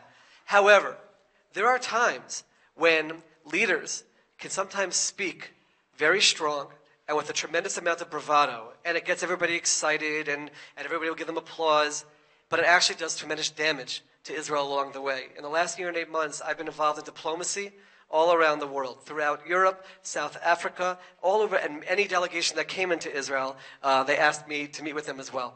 There has been tremendous damage done by certain statements, and again, we all stand for the strength of Israel, the security of Israel, but there's a way to go about it, and there's a smart way to go about it. I just want to end by commenting, actually watching the press panel before, in terms of the issue we have with the United States right now. And I want to explain, because I think it's important for people to understand. The Prime Minister going to speak in Congress, as much as it sounds like it's something which is what Israel needs, it's doing tremendous, tremendous damage to our effort in terms of Iran. Not because that we need to placate or give in to what the president thinks. Here's the issue.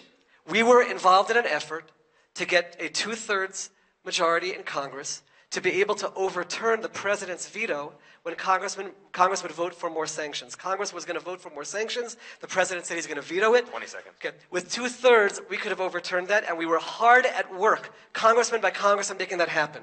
That effort, my friends, is over. The moment we got caught up in this spat between Republicans and Democrats in Washington, we lost that. And now they'll make whatever deal they make. Congress cannot do anything about it. We'll feel very good. We'll watch him in English and feel very proud. Sometimes a lot of bravado and a lot of strength actually hurts our security in the long run. So we believe in strength, but smart diplomacy alongside it. Thank you, Rabbi. Hilik Bar, smart diplomacy and military power. How does that sound? Yeah, well, first I agree with Dov about the last part about the Netanyahu speech in the Congress.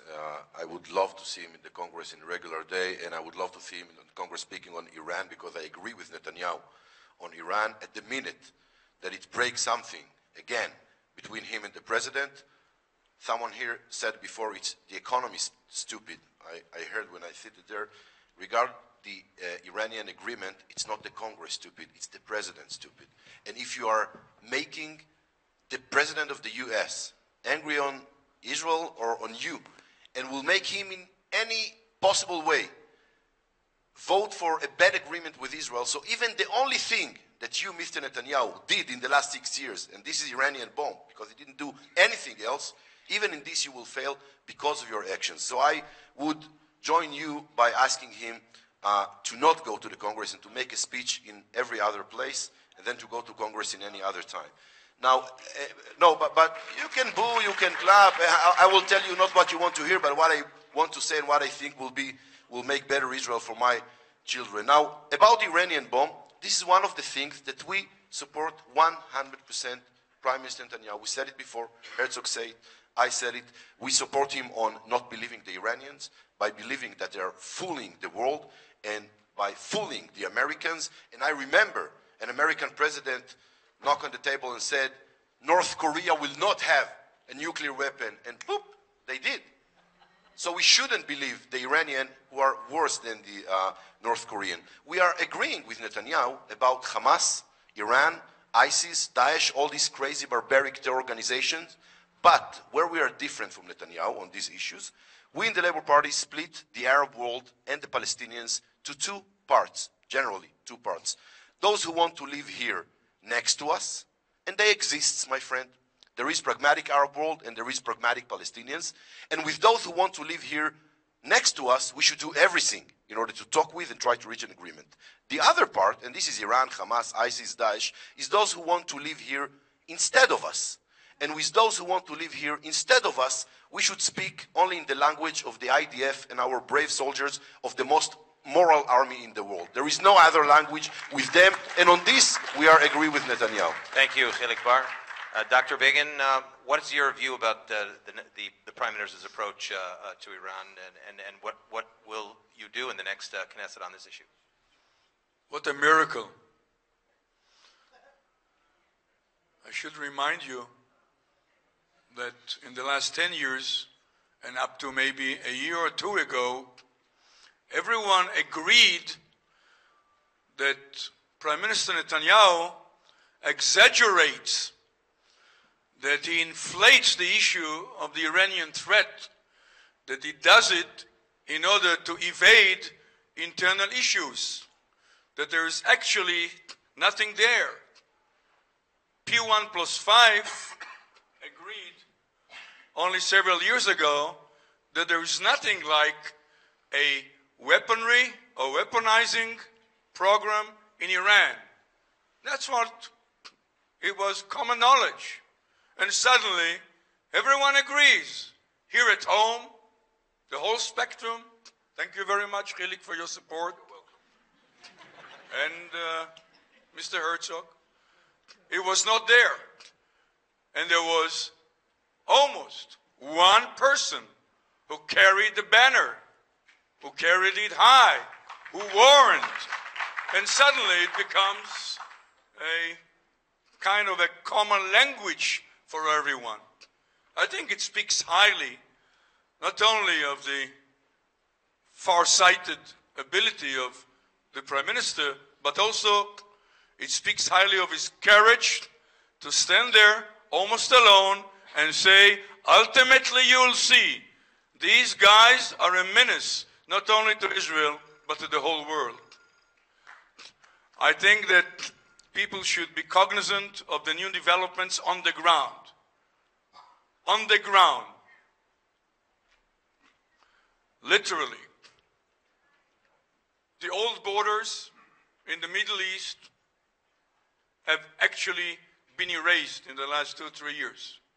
There is actually or practically no border between Iran and Iraq, no border between Iraq and Syria, no border for quite many years now between Syria and Lebanon. 2 years ago, the Iranians declared publicly, they're not bashful about it, that they planned to establish a one unified front from the Mediterranean, from Ras al Nakura, Rosh Anikra, to Quneitra in the Golan Heights. One front. And they have established it in the last few months. One front. And they have, what many people don't like to believe, now boots on the ground. Here, hundreds and hundreds of Iranian soldiers and officers on our borders. Tehran is maybe close to 1,000 miles away from Jerusalem. But from a military point of view, we share a common with Iran already. The second step in their plan has been revealed last July when Supreme Leader Khamenei declared that the West Bank should or must be armed. He said it in July, he repeated it at the end of November, his defense minister repeated it at the end of January, we're talking 3 weeks ago, the West Bank must be armed.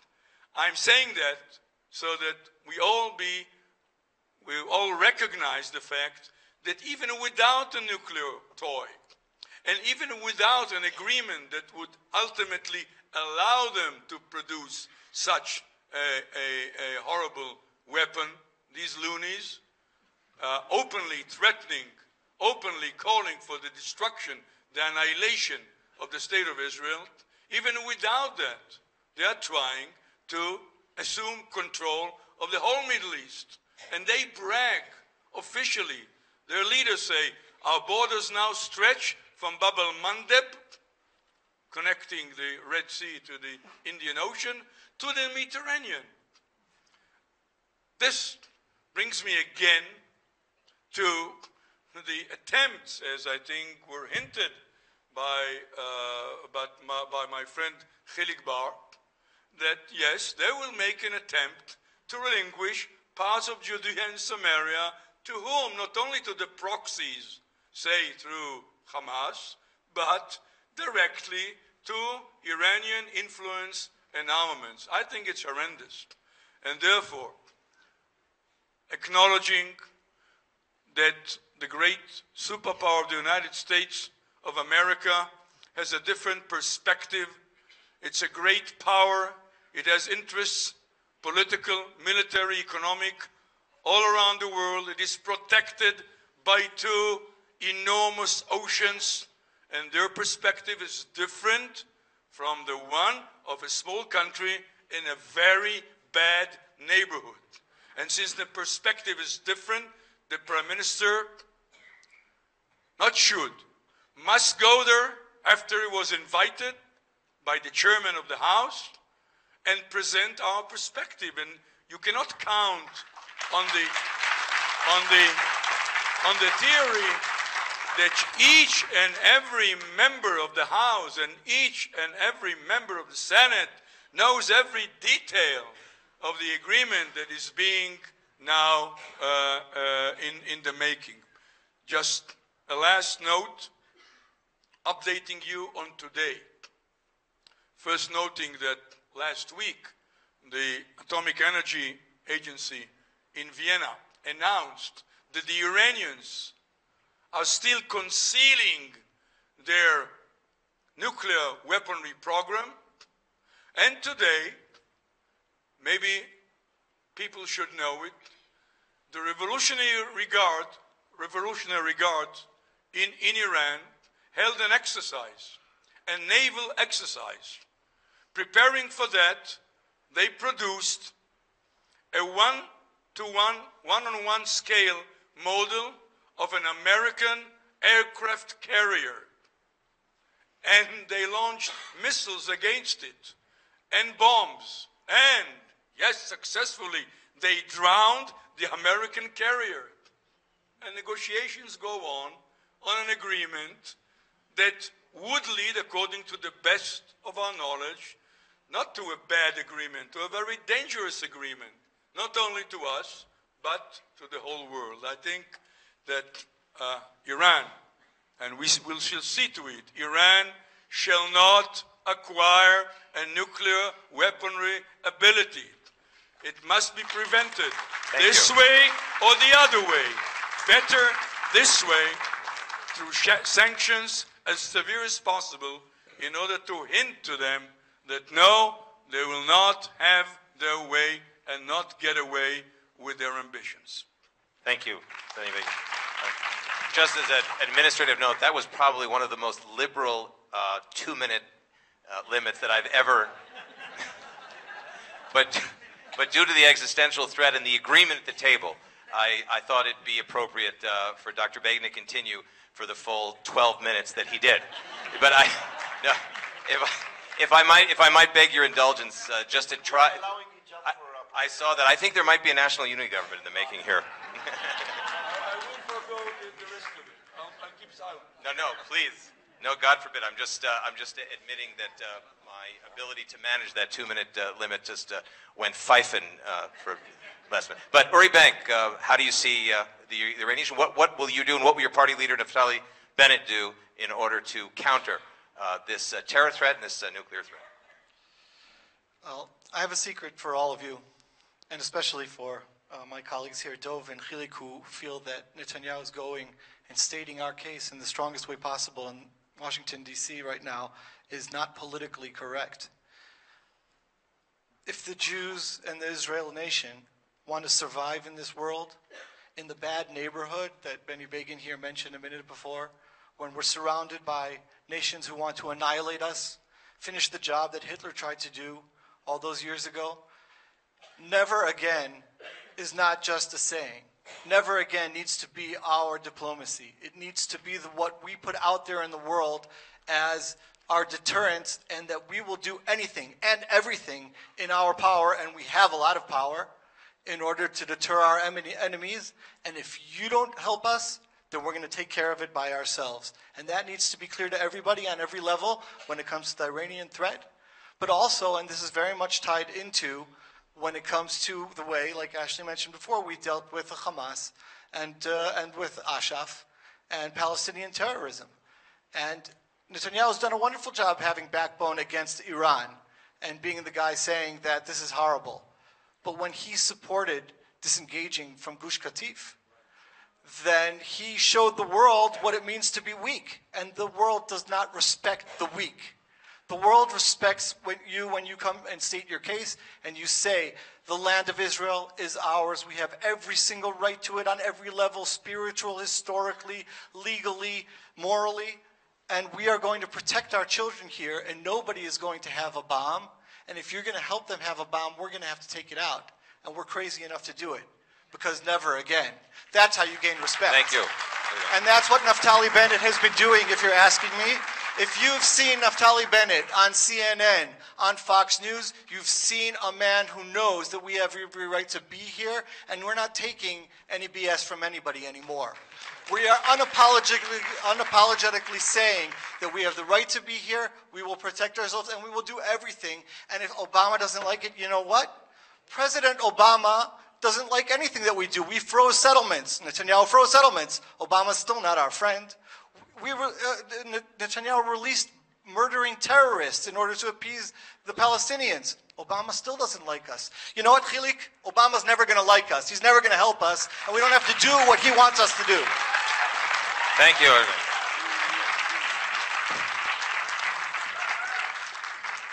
So, in a sharp turn from Iran, let's go to the economy.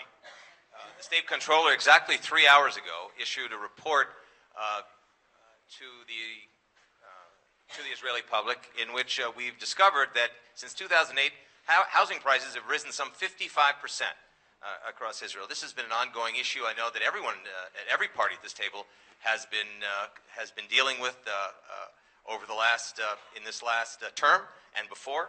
But the problem still exists. Taxation is both broad and deep across all sectors, and I think that certainly in this community there's a frustration from abilities not to rent apartments at appropriate prices or purchase apartments at appropriate prices, and to be taxed, as people say, in the wazoo before they're able to live in this country with dignity and economic security.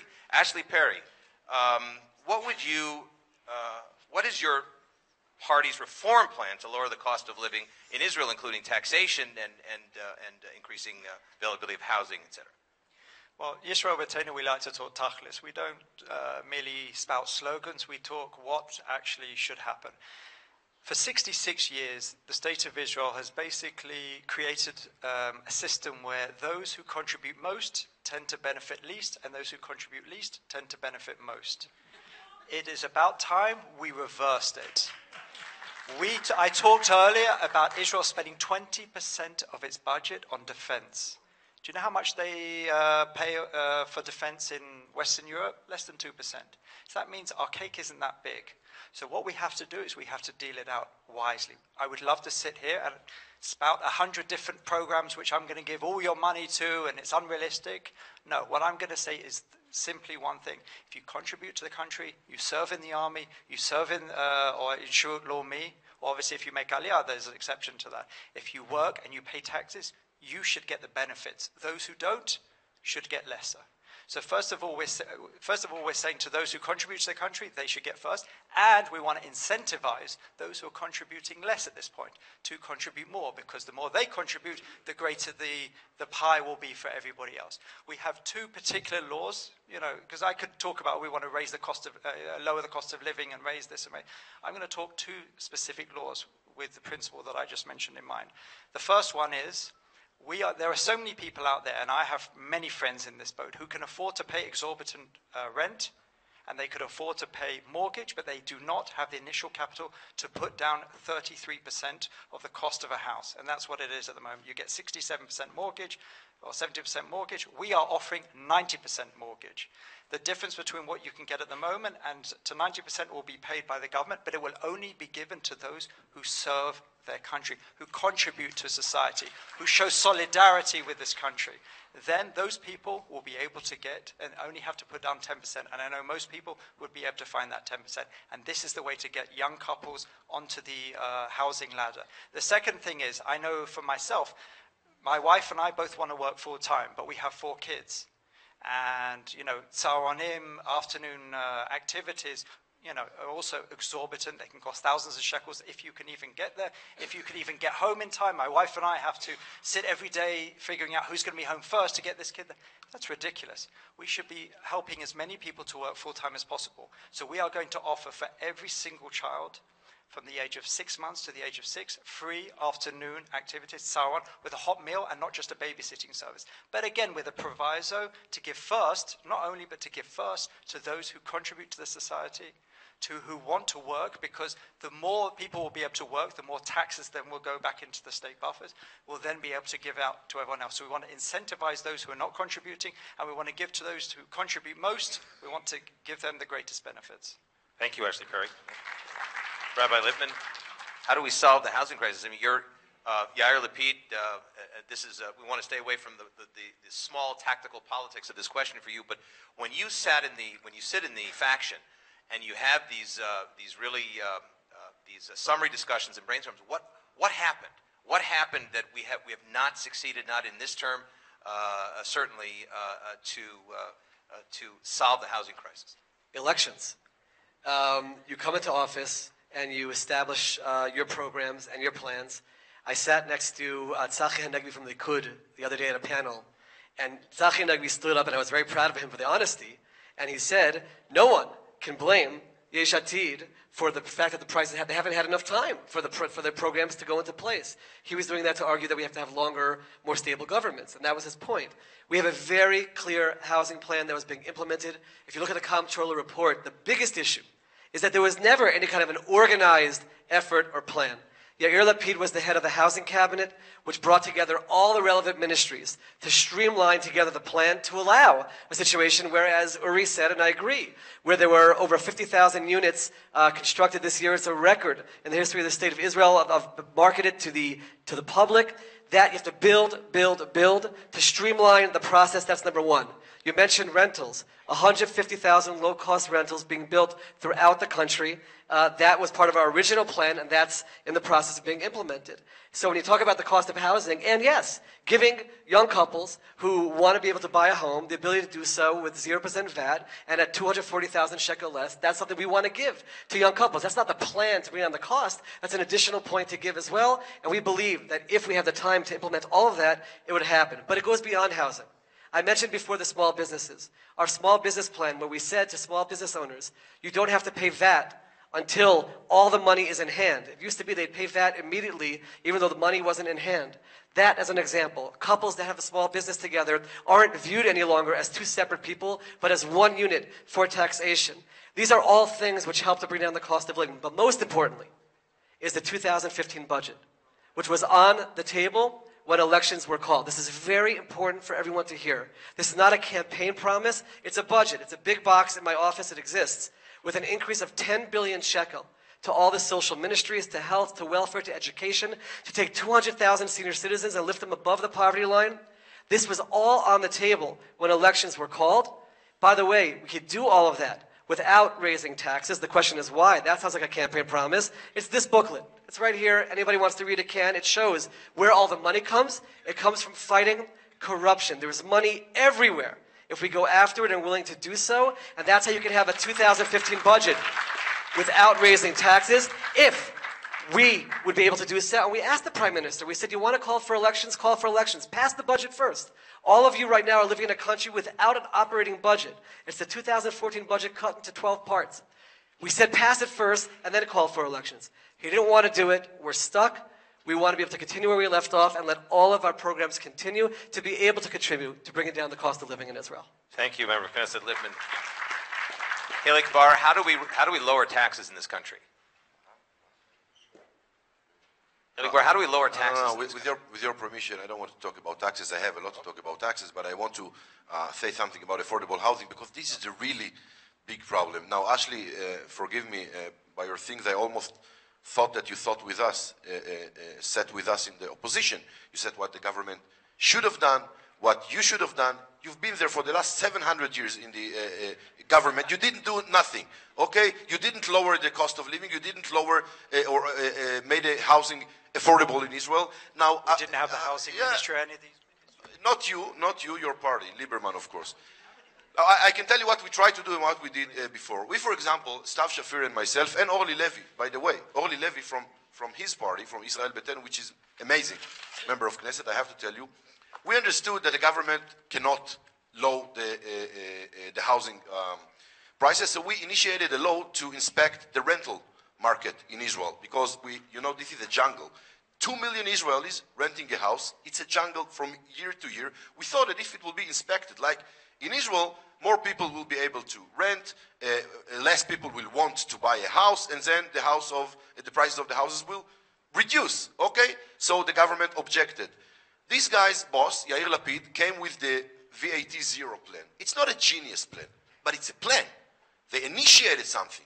Netanyahu voted pro it and then threw them out of the government in order not to implement it. The thing is that this government didn't try nothing in order to lower the prices of the houses. Now there is a lot of things that, yeah, I know I'm not Mr. Begin, but I will just, just one last sentence. Again, we gave ideas about how to make contractors to make 20% of every building affordable for a young, newly married couple. We made example, again, like when Fuad Ben Eliezer was Minister of Housing and Yitzhak Rabin, when they didn't have territories, they built a whole new city. The idea is to initiate, is to try, and this government don't have any real attempt to lower the houses. The one real attempt for Netanyahu to make us convinced, being convinced enough that he tried something, is to try to make us believe that it's Olmert's fault, our situation. This is not leadership that want to solve problems. This is leadership that want to freeze again and again our problems, and with this attitude, we will never have affordable housing in Israel. Thank you, Hilik Bar. Benny Begin. I'll cut it short.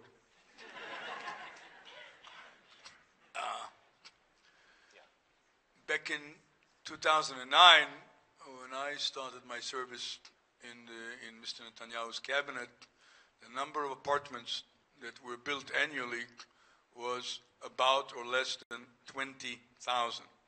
And when you hear Uri bragging about our common friend Uri Ariel and about the number 50,000 being built this year, it's quite an achievement with the red tape and the difficulty in coordinating all these various agencies and authorities.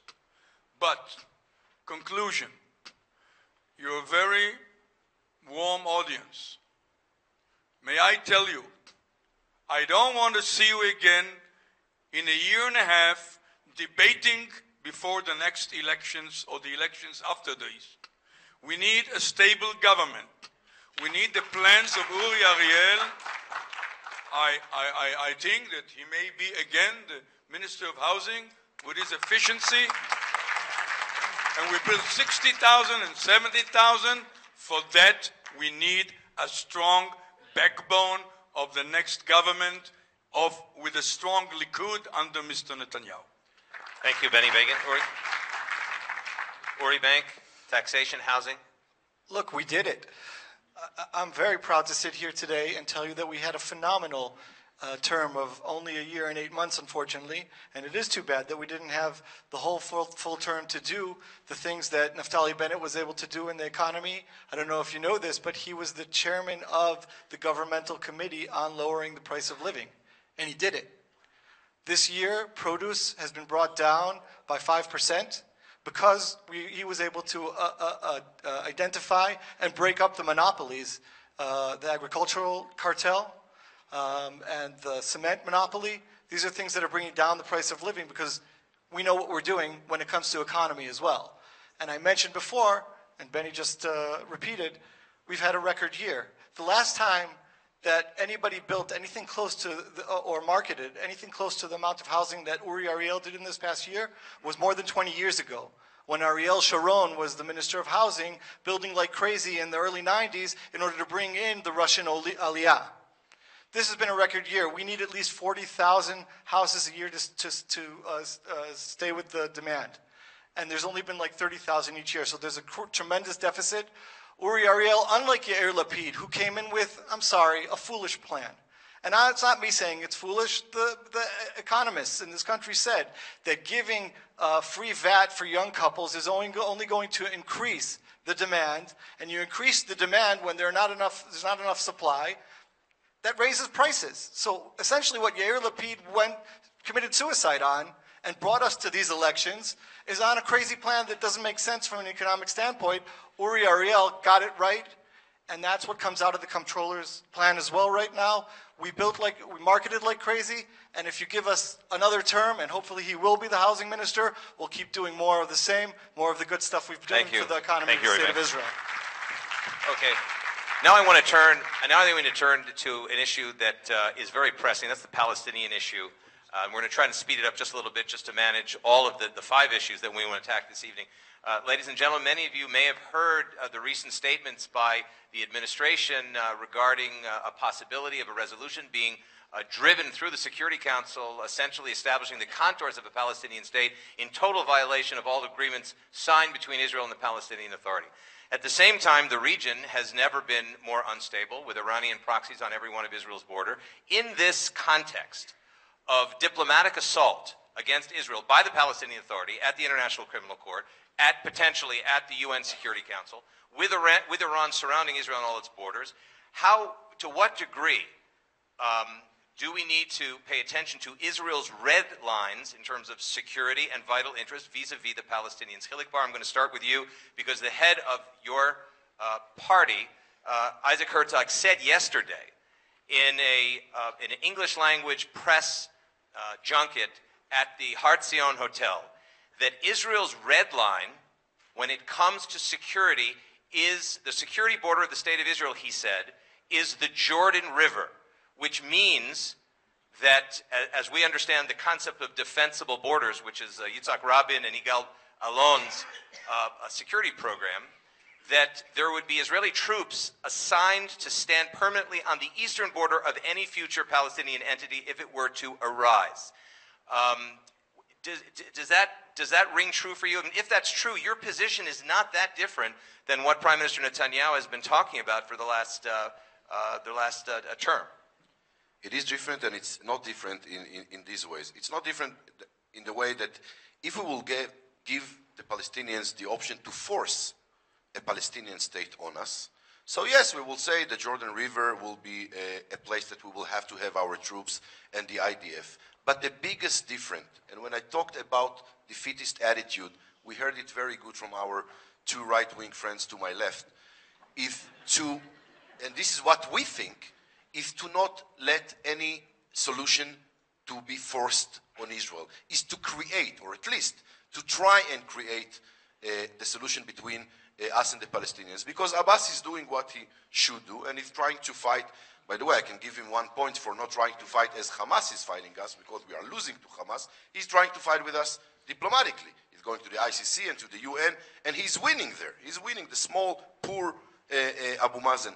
I think that the whole theory of the right wing of managing a conflict, by managing a conflict, they will force on us a Palestinian state that we will not want, in borders that we will not want.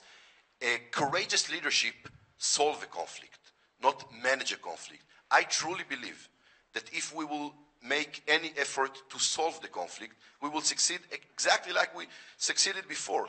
But if it will be forced on us, my friends, yes, my ideas will be like Netanyahu and like Mr. Begin and like Uri, and this is to do everything I can to put my soldiers everywhere I can, because I will reach the opposite of what any Jewish here want.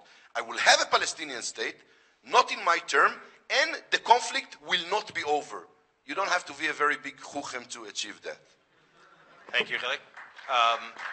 Benny Begin, what is your sense of Israel's red lines opposite the Palestinians when it comes to any future diplomacy or other relationship with the Palestinian Authority or any future Palestinian entity that might arise?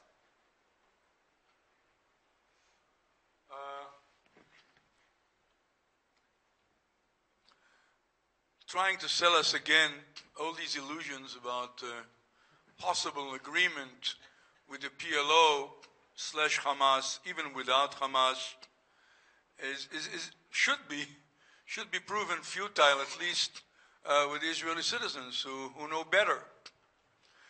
I'll quote a former colleague of mine in the Knesset, who will be my colleague again, and he's an expert on both Israeli policy and PLO policy.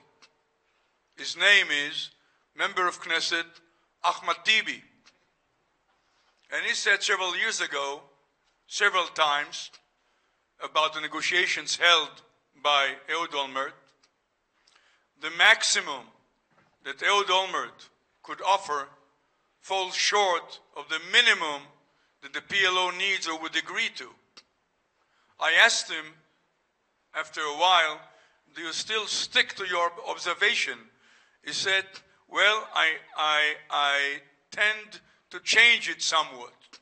Okay, what do you think now? The maximum that any Israeli government can offer falls short of the minimum that the PLO demands. That's for the prospect of reaching an agreement. Why am I very much concerned with Hilik's statement?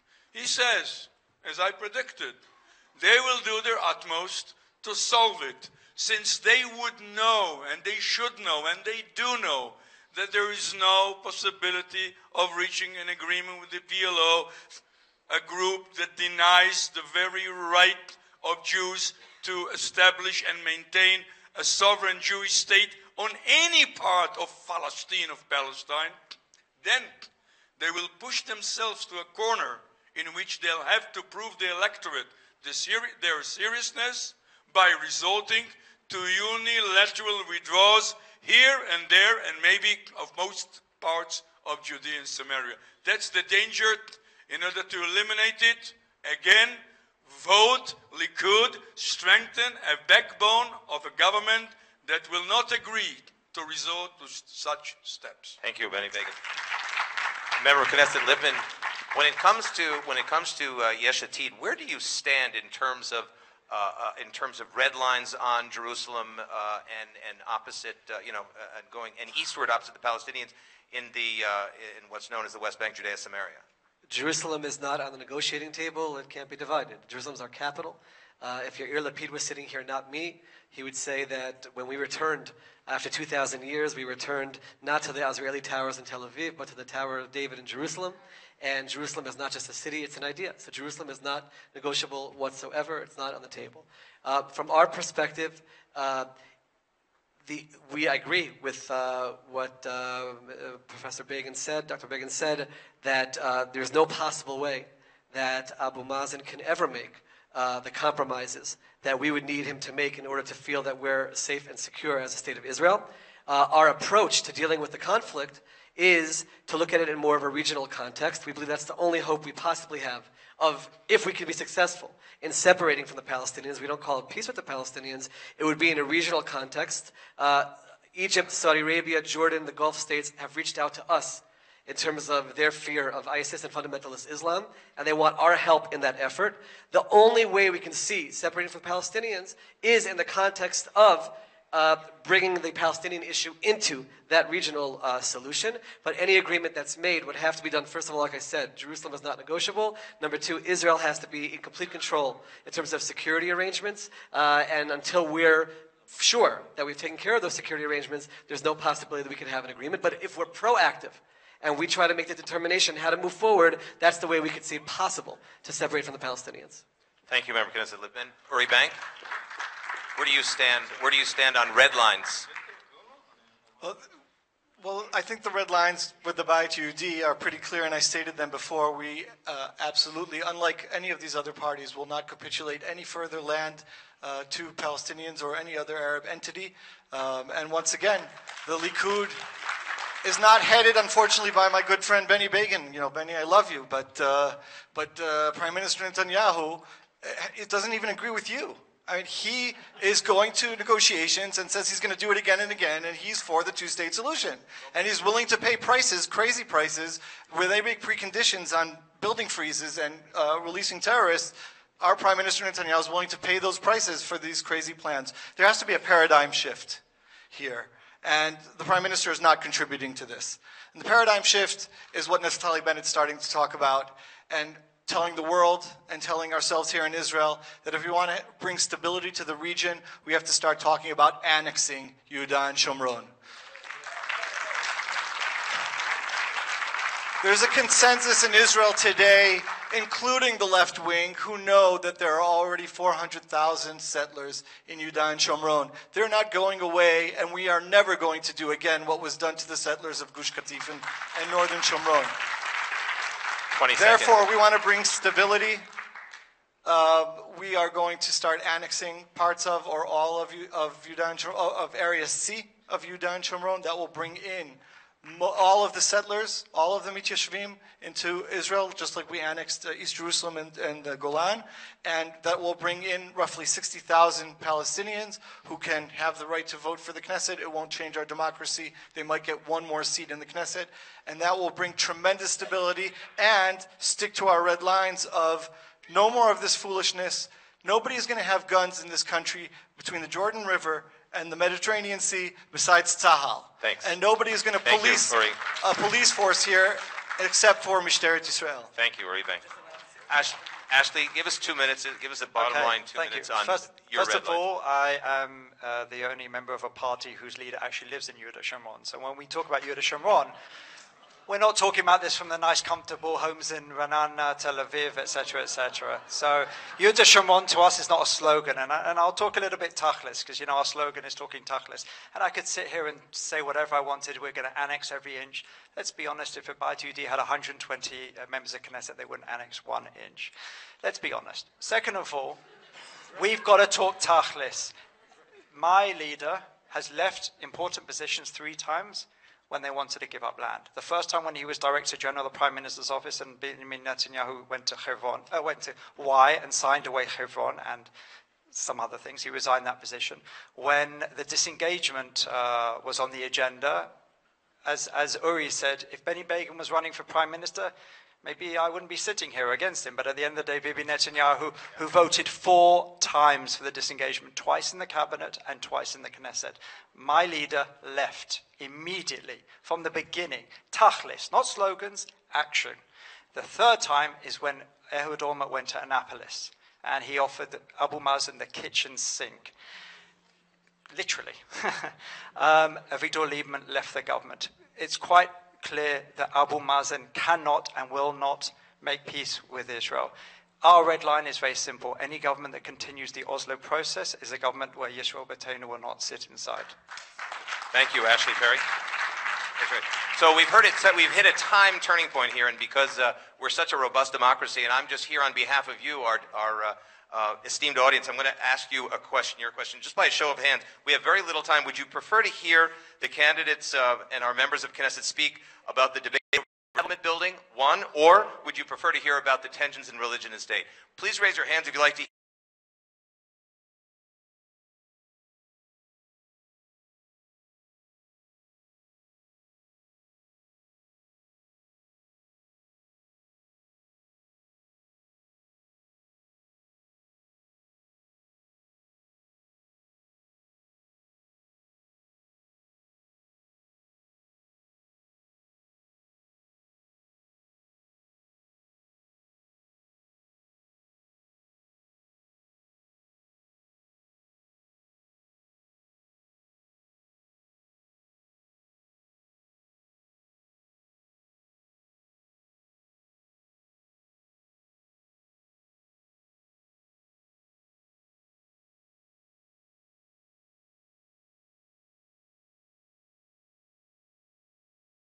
Can separate the Jewish religion from the Jewish nation. That's first of all. What we are in favor of is a separation between religious extremism, as we see growing in the rabbinate every single day. As I said, the most important thing for us is to return the Jewish nature of the state to the national religious public. Those Jews who always found the middle ground, the Rambam's Shvila Zahav, the middle ground. We see people wanting to move it here, wanting to move it there. We stand with the national religious public. We have a 100% record of standing with the national religious public, and we want to return national religious institutions to the national religious public. I think that is the most important thing.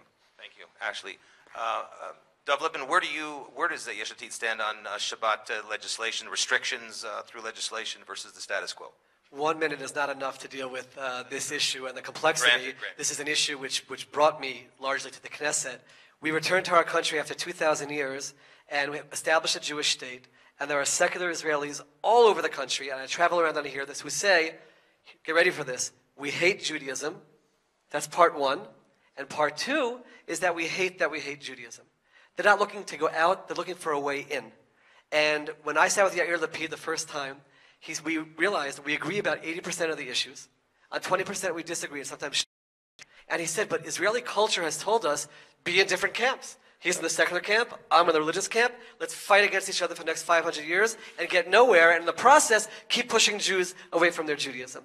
We sit together, we find consensus, religious and secular together, as he boasts the party with the largest number of certified rabbis in the Knesset, and we find solutions where you can be lenient within the realm of halacha, but be brave, be strong to make those courageous decisions to bring people in instead of pushing people out. We have a full platform that you can read about every single issue, but that's the approach, to create a Judaism in Israel where everyone feels that they're proud members of a Jewish state. This is a critical issue, and we're the one party that brings religious and secular to sit together and deal with that issue. Thank you. Yeah, just to address, someone passed me a note and made a very important point, that we're really talking about the context of religious pluralism in Israel as well. I mean, the notion of legislating restrictions on Shabbat really touches that issue. We have a very short time. Definitely, Sorry for that long very introduction. quickly. You know, Yeah. I was born and raised in Tzfat, which is a holy city, and made Aliyah to Jerusalem 16 years ago, which is a holy city. However, I'm not a religious and definitely not holy. But I have. He's very holy. Thank you, Dov. Tell it to my wife, please. Regardless, I have respect, a lot of respect to the religion. I don't want to see Israel as a Jewish democracy without a religion.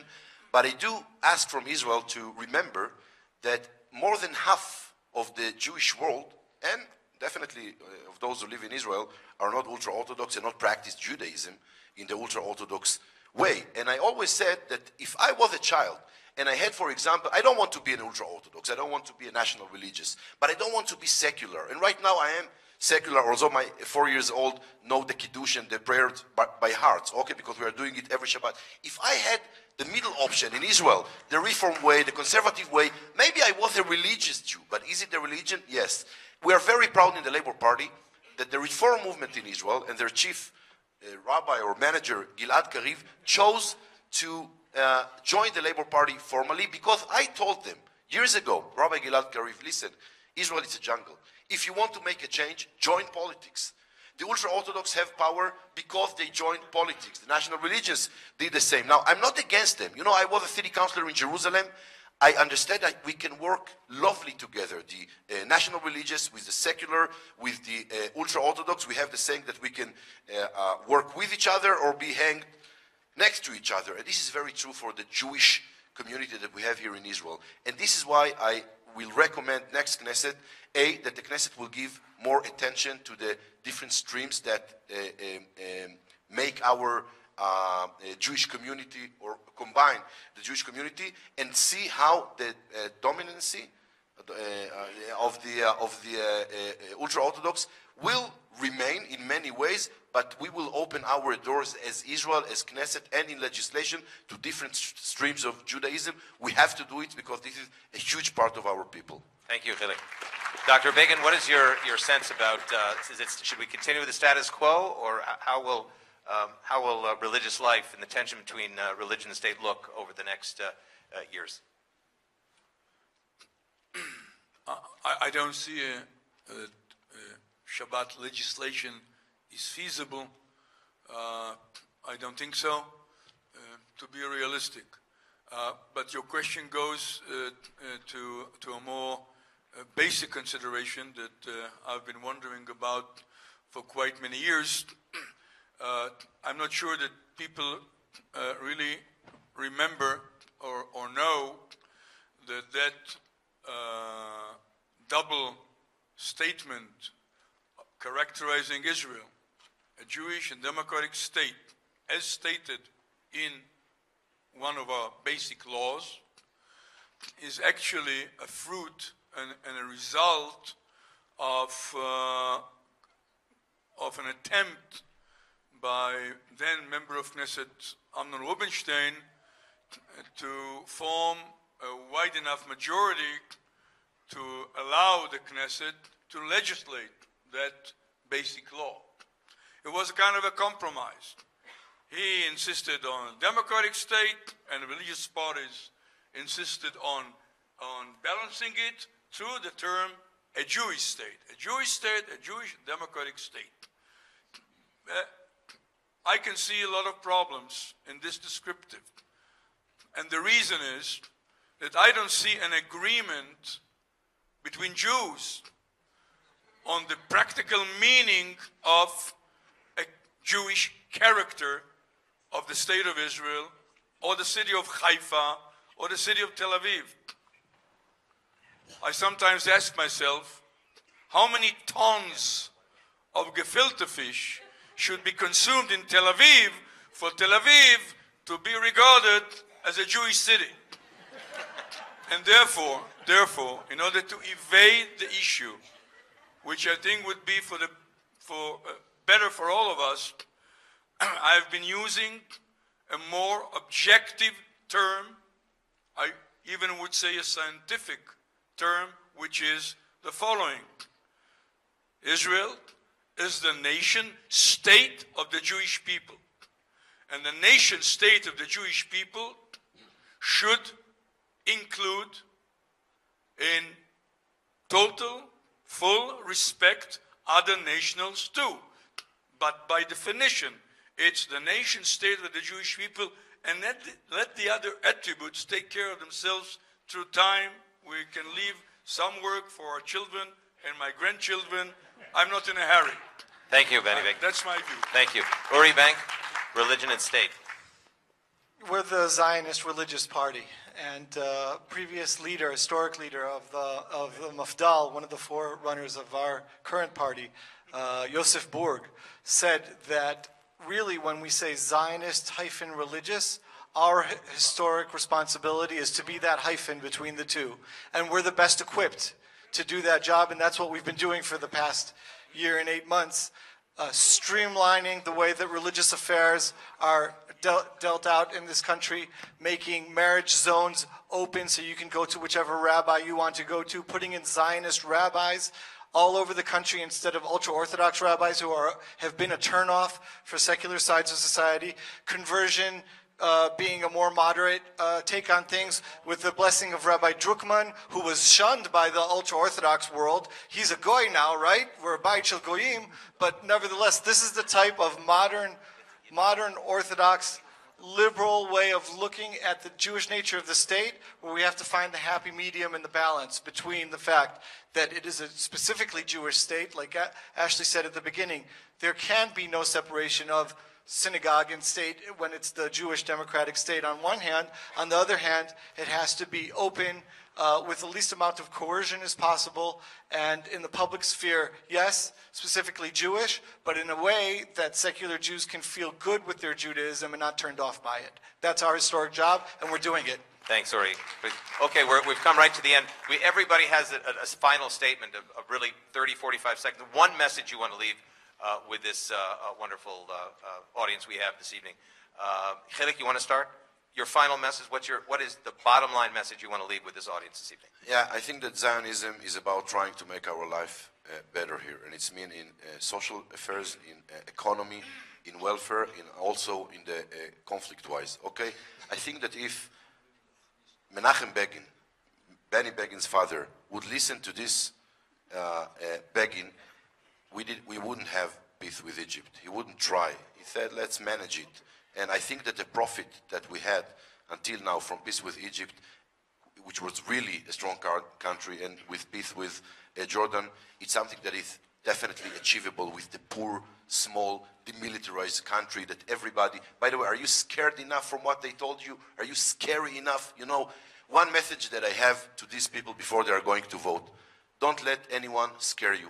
We have an amazing country, the most powerful army in the world and maybe in the region. We have to fight for our home. And when people told me to talk about Netanyahu's home, you know, the state controller, I told them in answer, I don't want to speak on how Netanyahu managed his own home, but how he managed our home. And in managing our home, he failed, and this is why he should go home to his own personal home. Thank you very much. Benny Begin, what is your final message for this audience before going to the polls just short of 2 weeks from now? Final statement will be a story. It's a true one. It's 50 years old, and it relates to then Minister of Education, Culture and Sports, the distinguished member of Knesset, Abba Evan. He had his own way with words, and being the Minister of Sports, he was forced to answer a question from the floor in the Knesset at that time. Why, Mr. Minister, the Israeli soccer team lose in the last international most important game that they played last week? And his answer was, our team lost the game because the other team won more goals than the Israeli ones. And my statement is as follows. Let's work hard on it. that when on March 17 in the evening, when people will ask, why did the left camp lose the elections again, the answer will be because there were much more Machal notes in the ballots. Thank you. Uri Bank, final statement, to make it as quick as we can, 30 seconds. When you hear Netanyahu say in the press right now that he wants to be with us in the government and doesn't want a unity government, don't believe him. We've been here before. In 2009, he promised the National Union that if they recommend him to the president, he will have them in his government. Do you remember Ketzele and Uri Ariel in that government? No, we were left out in the opposition. So what he says before elections doesn't necessarily hold true after the elections. We need Naftali Bennett with his hand on the steering wheel right alongside Netanyahu's. So every time Netanyahu tries to break to the left, Naftali is there with his hand, with your help putting his hand right there, not letting them break to the left. Vote Tetbet, vote for the Beit Yehudi, and we'll have a strong bloc, and that's how Netanyahu will be kept in the right direction. Thanks, Thank Uri. you. Yeah, Ashley? No, you're going second to last. All right, first of all, the first panel of journalists talked about the Anglo community and the emphasis or lack of emphasis of a lot of the other parties. The interesting thing that I found when I joined Yisrael Beiteinu in 2007, I think it was, that Yisrael Beiteinu was the only party to actually have a formal Anglo division, not just for elections. We don't suddenly wake up for elections. We have a formal division which has access to the highest levels of the party all year round.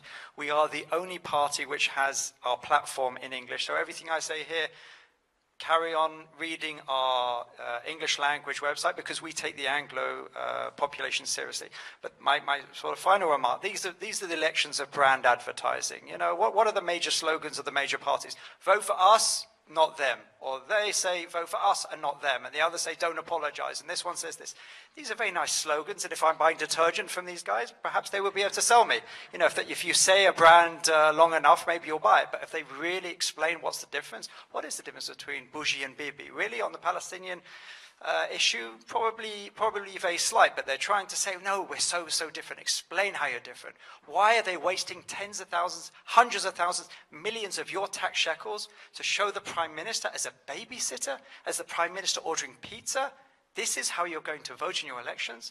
It's time to vote for the one leader who has a long-term strategic vision.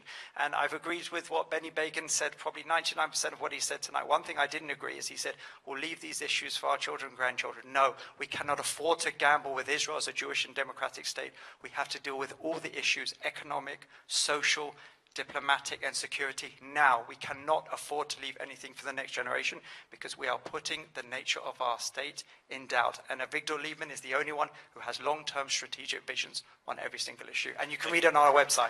Thank you, Ashley Perry. Member of Knesset Lippman, your final thoughts are why should come vote for There Is a Future.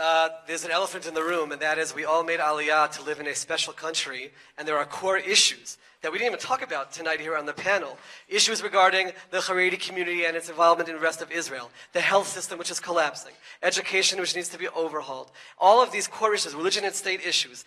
Aliyah, what are we doing for Olim and English-speaking Olim? These are all core issues. You can look and see our plans for every single one of them. We're middle of its implementation. We want to be able to continue. Number two, and I'll end with this point, and it's a very personal point. For a year and 8 months, I've had the privilege and the honor to be the English-speaking member of Knesset, where we opened up our office to congressman hours, and our office was there for all English speakers, whether they voted for Yesh Atid or not. I very much want to be able to continue in that role. There are core issues that we have as English-speaking Olim to make our vision of Israel a reality in our lives in Israel as comfortable and as possible as they need to be. As you see over the next 2 weeks, Yesh Atid continuing to rise in the polls, you will see a point where my spot is right there. When that moment comes, I ask all of you to please vote for Yesh Atid for all the core issues and also to help me continue serving all of you as best as I can. Thank you. Thank you very much. For there, we're going to end. Ladies and gentlemen, I don't remember in the last 25 years a panel on elections that was as dignified and well-mannered as this one. Please join me in thanking our esteemed members of Knesset and those on Knesset list. And thank you all very much for your participation. That ends this version of the Anglo Vote for, I'm being corrected, almost. Are we showing 50 Shades of Grey? No. Son? I want to thank everybody for coming. I have to tell you something. This was an amazing panel. Both panels were amazing panels. I have absolutely no idea who I'm voting for. You all made great arguments. I want to thank Cinema City. This is, by the way, their first-year anniversary. And you can rent out conference halls and go to Bible City and everything else. I wish I had more time. Next time we do this next year for elections, we will plan for more time for the panel. Thank you very much for coming. Thank you very much.